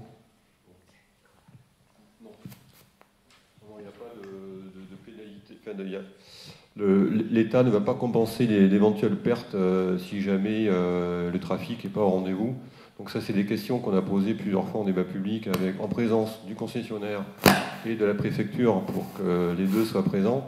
Et à chaque fois, on nous a dit non, il n'y avait pas de pénalité de compensation, on va dire, payée par l'État. Mais il faut chercher, parce qu'il ne faut jamais les croire. Mais il faut chercher, en fait, ce qui est vraiment dans les contrats. Il faut savoir que dans les contrats, il y a un contrat qui a été signé. Les annexes qui font 300 pages, voilà. Il y a des parties qui sont masquées, donc ils se réfugient derrière le secret des affaires. Mais on sait très bien que là-dedans, il y a des calculs, etc. Bon, pour l'instant, on n'a pas de billes là-dessus, mais si vous connaissez quelqu'un, alors là, je lance un appel, si vous connaissez quelqu'un qui est expert en marché public ou droit des affaires, etc., ça nous intéresse énormément, parce que là, on pense qu'il y a vraiment un lien, parce que, si vous voulez, 94% d'investissement privé pour une autoroute dont on sait pertinemment que ça ne va pas être rentable, bah, ils sont forts. Hein. Ils sont forts pour arriver à convaincre les fonds d'investissement, quand même, franchement. Donc il y a un lièvre, c'est sûr.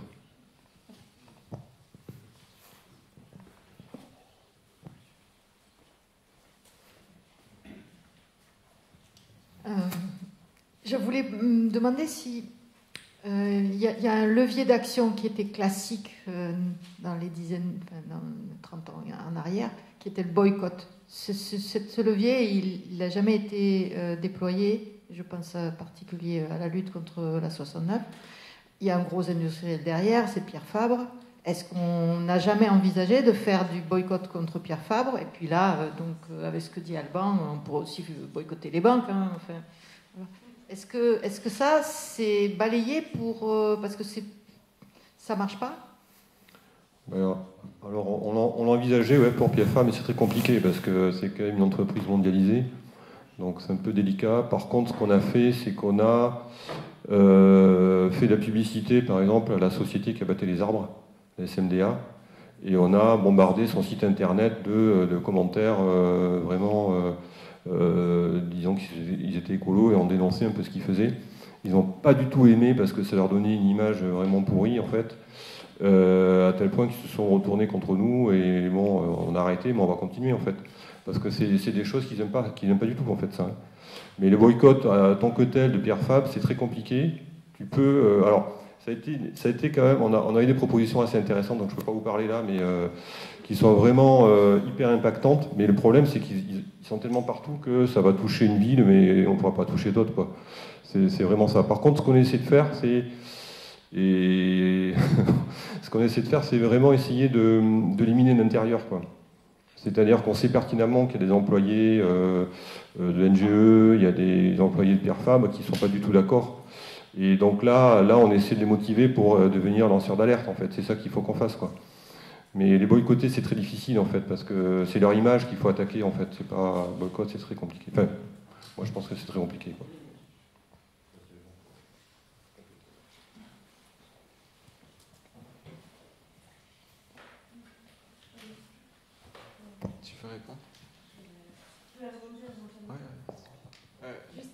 Juste avant, ouais. Juste en réflexion par rapport à ça, dans les exploitants des gravières, nous on a la Farge, et du coup ça me fait me poser la question de qu'est-ce qui peut être réellement impactant pour eux, étant donné qu'ils ont déjà quand même une sacrée mauvaise image. Et donc et ça pose aussi la question de comment boycotter une aussi grosse machine. Mais en tout cas, oui, j'ai l'impression qu'une mauvaise image, ça... Et après, ça n'empêche pas de tenter quand même le coup. Mais voilà. Qu'est-ce qui les impacte? Je ne sais pas.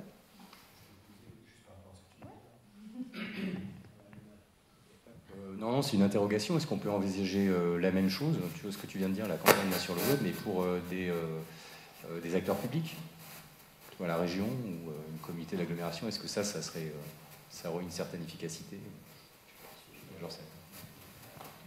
On parle plus de boycott, mais on parle de plainte au pénal, quoi. En fait, quand tu attaques les élus, c'est ça qu'il faut faire. En fait, c'est essayer de monter leur greenwashing, voilà. En termes d'efficacité juridique, ça as peu de chances d'aboutir. Par contre, tu peux vraiment salir leur image, mais ça, il faut le faire avant les élections. Tu le fais avant les élections. Enfin, nous, c'est ce qu'on va peut-être faire. On s'est renseigné déjà. Hein. On a quelques personnes qui se sont intéressées avec les avocats. Ça peut être très pertinent juste avant les élections, parce que ça, ils n'aiment pas du tout ça. Hein. Ils n'aiment pas du tout la lumière, hein, les élus. Hein. Donc, si tu fais ça, ça prend du temps. Donc, il faut le préparer à l'avance, quoi, avant les élections. Mais c'est des choses qu'on envisage de faire sérieusement sur les élus locaux que vous connaissez, quoi. Voilà.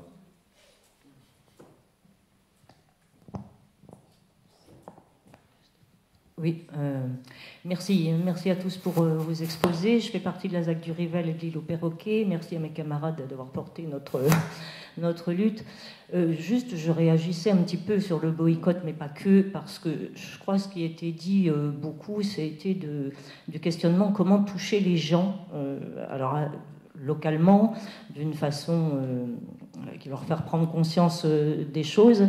Et là, ce dont on se rend compte, mais je crois que tous les collectifs aussi peut-être, c'est que de s'opposer, de dire non, de faire du boycott, de faire tout ça, ben, ça ne fonctionne pas pour l'instant. Pour l'instant, je dis bien. Ça pourrait peut-être fonctionner avant les élections, comme tu dis. C'est pour ça aussi, je donne une précision juste ce soir. On s'est dit, il faut dans notre collectif, non à la ZAC du Rivel, d'accord, on a fait des informations, des réunions publiques, et on a décidé de se constituer en association. Un beau nom pour l'association Terreau-Lauragais. Donc, qui va peut-être permettre, moi j'espère, d'avoir un regard plus positif en ne le déconnectant pas de la ZAC du Rivel, hein, mais peut-être, c'est vrai que la question qui nous a été posée par Roberti, le président du Sécoval des communautés de communes, c'était de dire quel est votre projet, vous, sur la ZAC, hein, vous avez des propositions à nous faire. Alors, effectivement, on était pris de court, comme a dit mes camarades, on pensait au départ c'est pas notre sujet, mais en fait, je crois peut-être qu'il y a peut-être une entrée à toucher les gens d'une façon plus positive, parce que la sobriété, je veux bien, mais beaucoup de gens ne sont pas prêts. Là, on est gavé, comme le disait Léa Sébastien, au niveau de la satiété, au niveau de tous les complexes commerciaux et tout, on est gavé. Dans la zone de Saint-Orens, il va encore avoir un autre à la place d'Alinéa. Bon, alors que les centres commerciaux, les boutiques ferment les unes après les autres parce que c'est trop cher, etc. On est gavé de centres commerciaux. Malgré tout, les gens continuent à prendre leur bagnole, à aller là. Donc oui, nous, on a des propositions. Comme on dit mes camarades, on manque de temps, c'est chronophage, on manque d'études aussi, d'avoir des gens complètement disponibles. Enfin, voilà, on est aussi dans ce collectif très, très différent. Chacun y met la disponibilité qu'il veut, comme dans tous les collectifs. C'est pas simple. Et je pense, enfin, moi, les discussions... Quand on dit stop à là, oui, d'accord, mais ils attendent autre chose derrière. Non à la ZAC du Rivel, oui, alors quoi d'autre? Mais les dés sont pipés, les jeux sont faits. À nous, effectivement, de proposer, peut-être de se remonter les manches, et je crois fort à la mutualisation des collectifs et des idées. J'admire, la voie est libre, c'est vrai, de votre disponibilité dans la communication, dans vos propositions, dans tout ça. Bon, notre collectif est trop jeune, mais il n'est pas assez fort, mais il n'a qu'1 an et on a déjà fait beaucoup de choses. Donc, c'est pour ça que je pense qu'il faut continuer à créer des liens avec beaucoup d'associations. Dans le Lauragais, il y en a. Hein. On a une belle terre, Terreau-Lauragais, il y en a plein qui sont peut-être présentes dans des luttes, mais qui font uniquement au niveau local ou des luttes spécifiques. Garder ces liens entre toute association. L'Interlutte, depuis 2 ans, l'a très bien montré, tous les liens qui existent à l'heure actuelle. Ça a été fait aux Amis de la Terre, le camp climat, par le Climat s'attaque l'année dernière. Continuons à nous rencontrer, à mutualiser les choses. Voilà, c'était juste ce témoignage-là que je voulais apporter. Merci bien. Il y a d'autres questions dans la salle? C'était une petite réaction sur le boycott et sur Lafarge, qui a déjà une image effectivement très négative, mais peut-être que sur Pierre Fabre, ça vaut quand même le coup d'insister. J'avais bien aimé là, un article qui avait été publié dans La Relève et la Peste, mais je pense qu'il n'y a pas eu beaucoup d'écho et qui on pourrait insister plus sur ce côté-là, sur le côté, Pierre Fabre, c'est une entreprise qui essaie de pousser une image de santé, de cosmétiques, de santé, etc. Et donc qui investit beaucoup sur la question de cancer. Et donc c'est assez ironique de voir qu'en parallèle, ils ont poussé et ils sont derrière un projet qui, lui, en tout cas localement, sera plutôt source de pollution locale. Et ça fait le lien aussi avec les usines à goudron, à bitume, qui sont très problématique d'un point de vue pollution de l'air. Donc là, peut-être qu'il y a quelque chose sur lequel pousser un petit peu quand même, pas forcément en termes de boycott, mais en termes d'attaque de l'image de marque. Bon, voilà. C'était juste un petit point. Des réactions sur scène ou... Ouais, non, en fait nous c'est vraiment la tactique de miner l'intérieur, en fait. Dans l'article que tu cites, il cite des employés sous anonymat, en fait, parce qu'ils n'osent pas dire les choses.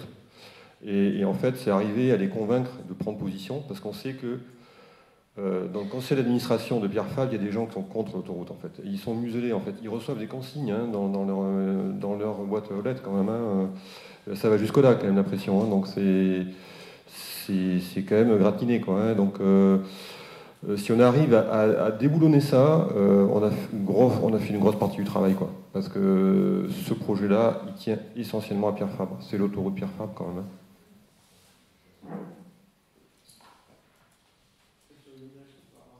Est-ce que vous êtes en contact avec des syndicalistes qui seraient dans l'entreprise, notamment sur la question de pouvoir anticiper que si quelqu'un témoigne ou parle de manière non anonyme, il va être attaqué probablement par l'entreprise, mais est-ce que ça peut être un peu anticipé d'un point de vue syndical pour avoir une défense? Alors on a essayé, on n'a pas persévéré, parce que quand on l'a fait, c'était il y a un petit moment. Peut-être que depuis, ils ont fait du cheminement, et c'est peut-être l'occasion de les recontacter.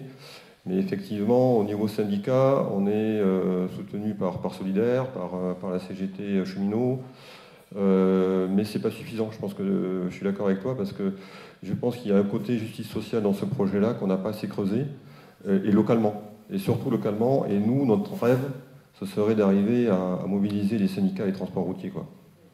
Parce que là, si on arrive à les convaincre, parce qu'il faut voir qu'au niveau transport routier, il y a des entreprises qui vont perdre de l'argent, et on a eu des témoignages directs d'entrepreneurs qui nous ont dit « mais moi, avec l'autoroute, je vais perdre de l'argent, et pourtant, je vais être obligé d'utiliser cette autoroute ». Et donc, c'est aussi une piste qu'on creuse, parce que si on a les syndicats et les transports ouvriers, voilà, tu vois, mais en fait, il y a tellement de pistes qu'on ne sait plus où donner de la tête, en fait. C'est fou, quoi, parce que ce projet, partout où tu regardes, il est miné de partout, quoi. Donc, on attend que le bouchon saute, quoi.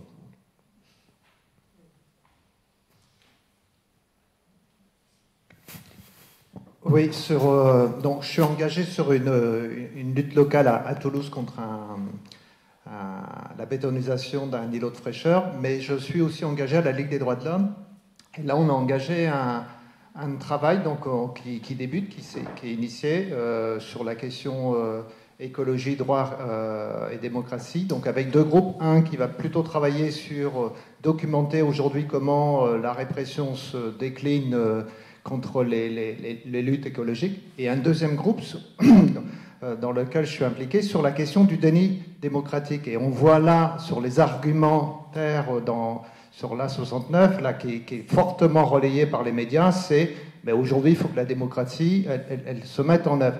Alors qu'on voit dans chacune des mobilisations, dans chacun de ces projets-là, tous les délits démocratiques au niveau des conflits d'intérêts, de l'absence d'alternative, de la non prise en compte d'avis essentiels.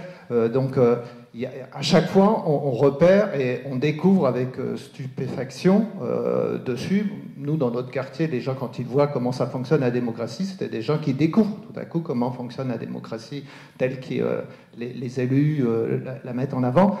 Donc on va faire un travail pour le documenter, parce qu'on dit là, il faut vraiment qu'on casse ce discours de nos décideurs en France que ces projets-là sont le résultat d'un processus démocratique. Donc il faut vraiment qu'on arrive à documenter donc on va le faire, nous, sur la quinzaine de mobilisations qu'on a identifiées dans la région toulousaine. On va essayer de voir si on peut associer des chercheurs sur la validation de la procédure d'enquête, comme on le fait sur d'autres observatoires de la LDH. On fait le boulot nous, mais on le fait en lien avec des laboratoires de recherche qui valident la démarche dessus.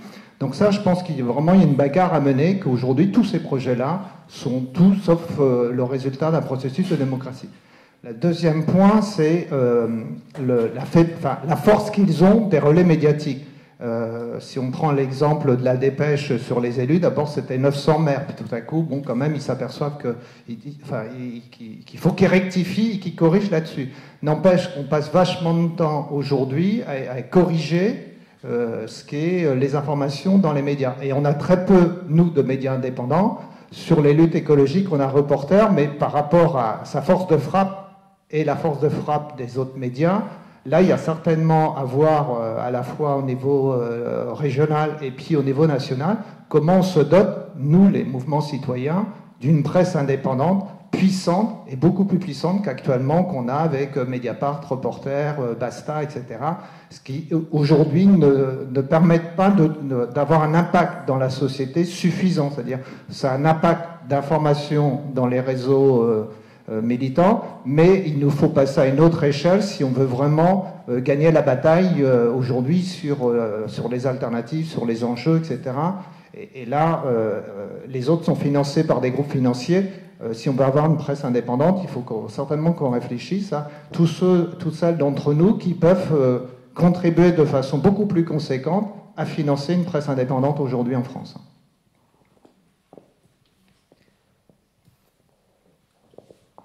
Oui, je voulais juste ajouter, oui, il y a une bataille des imaginaires vraiment à mener et qui est aussi super importante.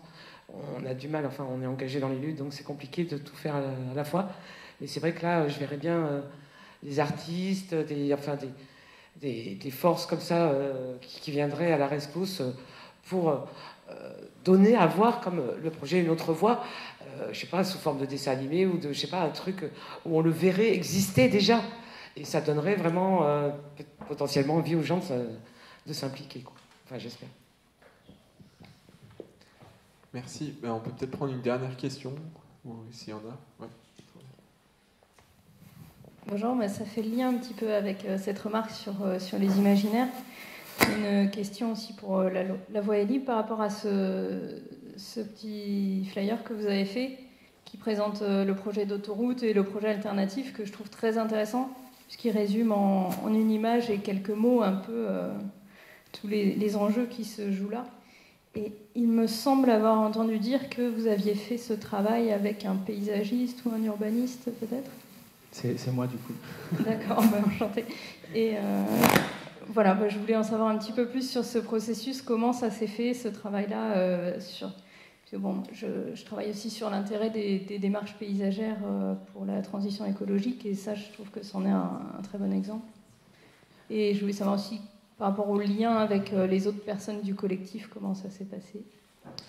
Oui, alors moi du coup effectivement je suis paysagiste, j'ai mon propre atelier depuis un peu plus d'1 an maintenant, et en fait j'ai fait le constat là où je travaillais avant, que j'accompagnais en fait tous les projets de ce type, de ce qu'on a vu là, un peu, ou pas de cette ampleur, mais pas loin, et donc je me suis dit en fait il faut prendre du recul sur nos métiers, essayer de repolitiser ces métiers, de l'architecture, du paysage, de l'urbanisme, de l'ingénierie, parce que, comme on le voit, ça rejoint la question du rôle du citoyen face aux politiques, c'est que nos hommes politiques ne sont pas à la hauteur, et qu'on est dans un basculement historique maintenant, et il faut particulièrement ces métiers qui reprennent la place qu'ils avaient avant le milieu du XXe siècle, c'est-à-dire vraiment des métiers d'avant-garde et des métiers qui portent des utopies pour la société, pour répondre aux questions que pose une époque.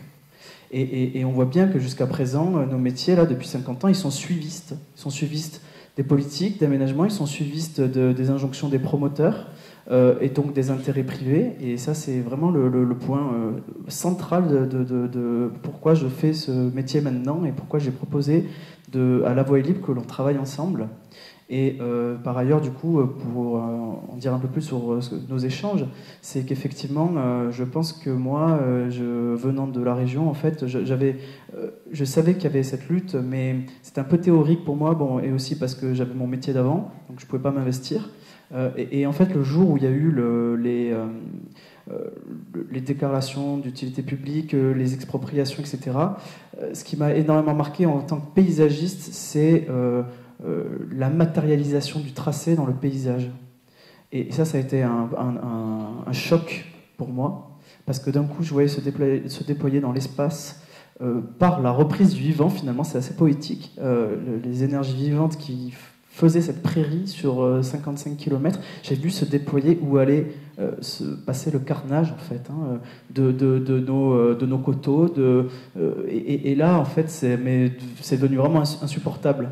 Et donc, c'est là où je me suis dit, il faut que, à ma façon, j'essaye de proposer aux collectifs locaux qu'on travaille ensemble pour déployer quelque chose d'autre. Et donc, on a travaillé, en fait, tout l'été. Ça a été vraiment un dialogue, je dirais, entre les quelques idées que moi j'avais, les convictions, et leurs aspirations et leur connaissance du territoire. Et donc, il y a des choses qui ont surgi, il y a des choses qui ont commencé à surgir dès la manifestation, en fait. Hein. Moi, déjà, d'avoir vu ces bolides qui ont été construits et qui traversent une 2x2 voies, c'est absolument incroyable comme image. Ça m'a beaucoup inspiré. Je pense qu'inconsciemment, déjà, les opposants, ils avaient envie de proposer quelque chose. Et donc, finalement, ce dialogue presque comme si c'est pas une psychologie, quoi, mais en tout cas, d'essayer de capter les aspirations qui m'ont donné, j'ai essayé de les retranscrire, et aussi avec mes valeurs et avec ma sensibilité. Et donc, c'est comme ça qu'on a fait des va-et-vient tout l'été, de manière confidentielle, malheureusement, parce qu'il ne fallait pas que le concessionnaire soit au courant et que l'effet de surprise soit encore plus vaste pour le point de politique locale, etc. Et voilà. Et maintenant, c'est un projet qui a vocation à être retravaillé avec la société civile. Ouais, merci beaucoup. Merci pour toutes ces interventions et d'avoir été présent et présente. En fait, je me rends compte que j'ai oublié de vous présenter. Donc, je remercie Julie, Thierry, Gilles, Karim, Jean-Baptiste et Agnès. Et enfin, Léa qui a dû partir plus tôt que prévu.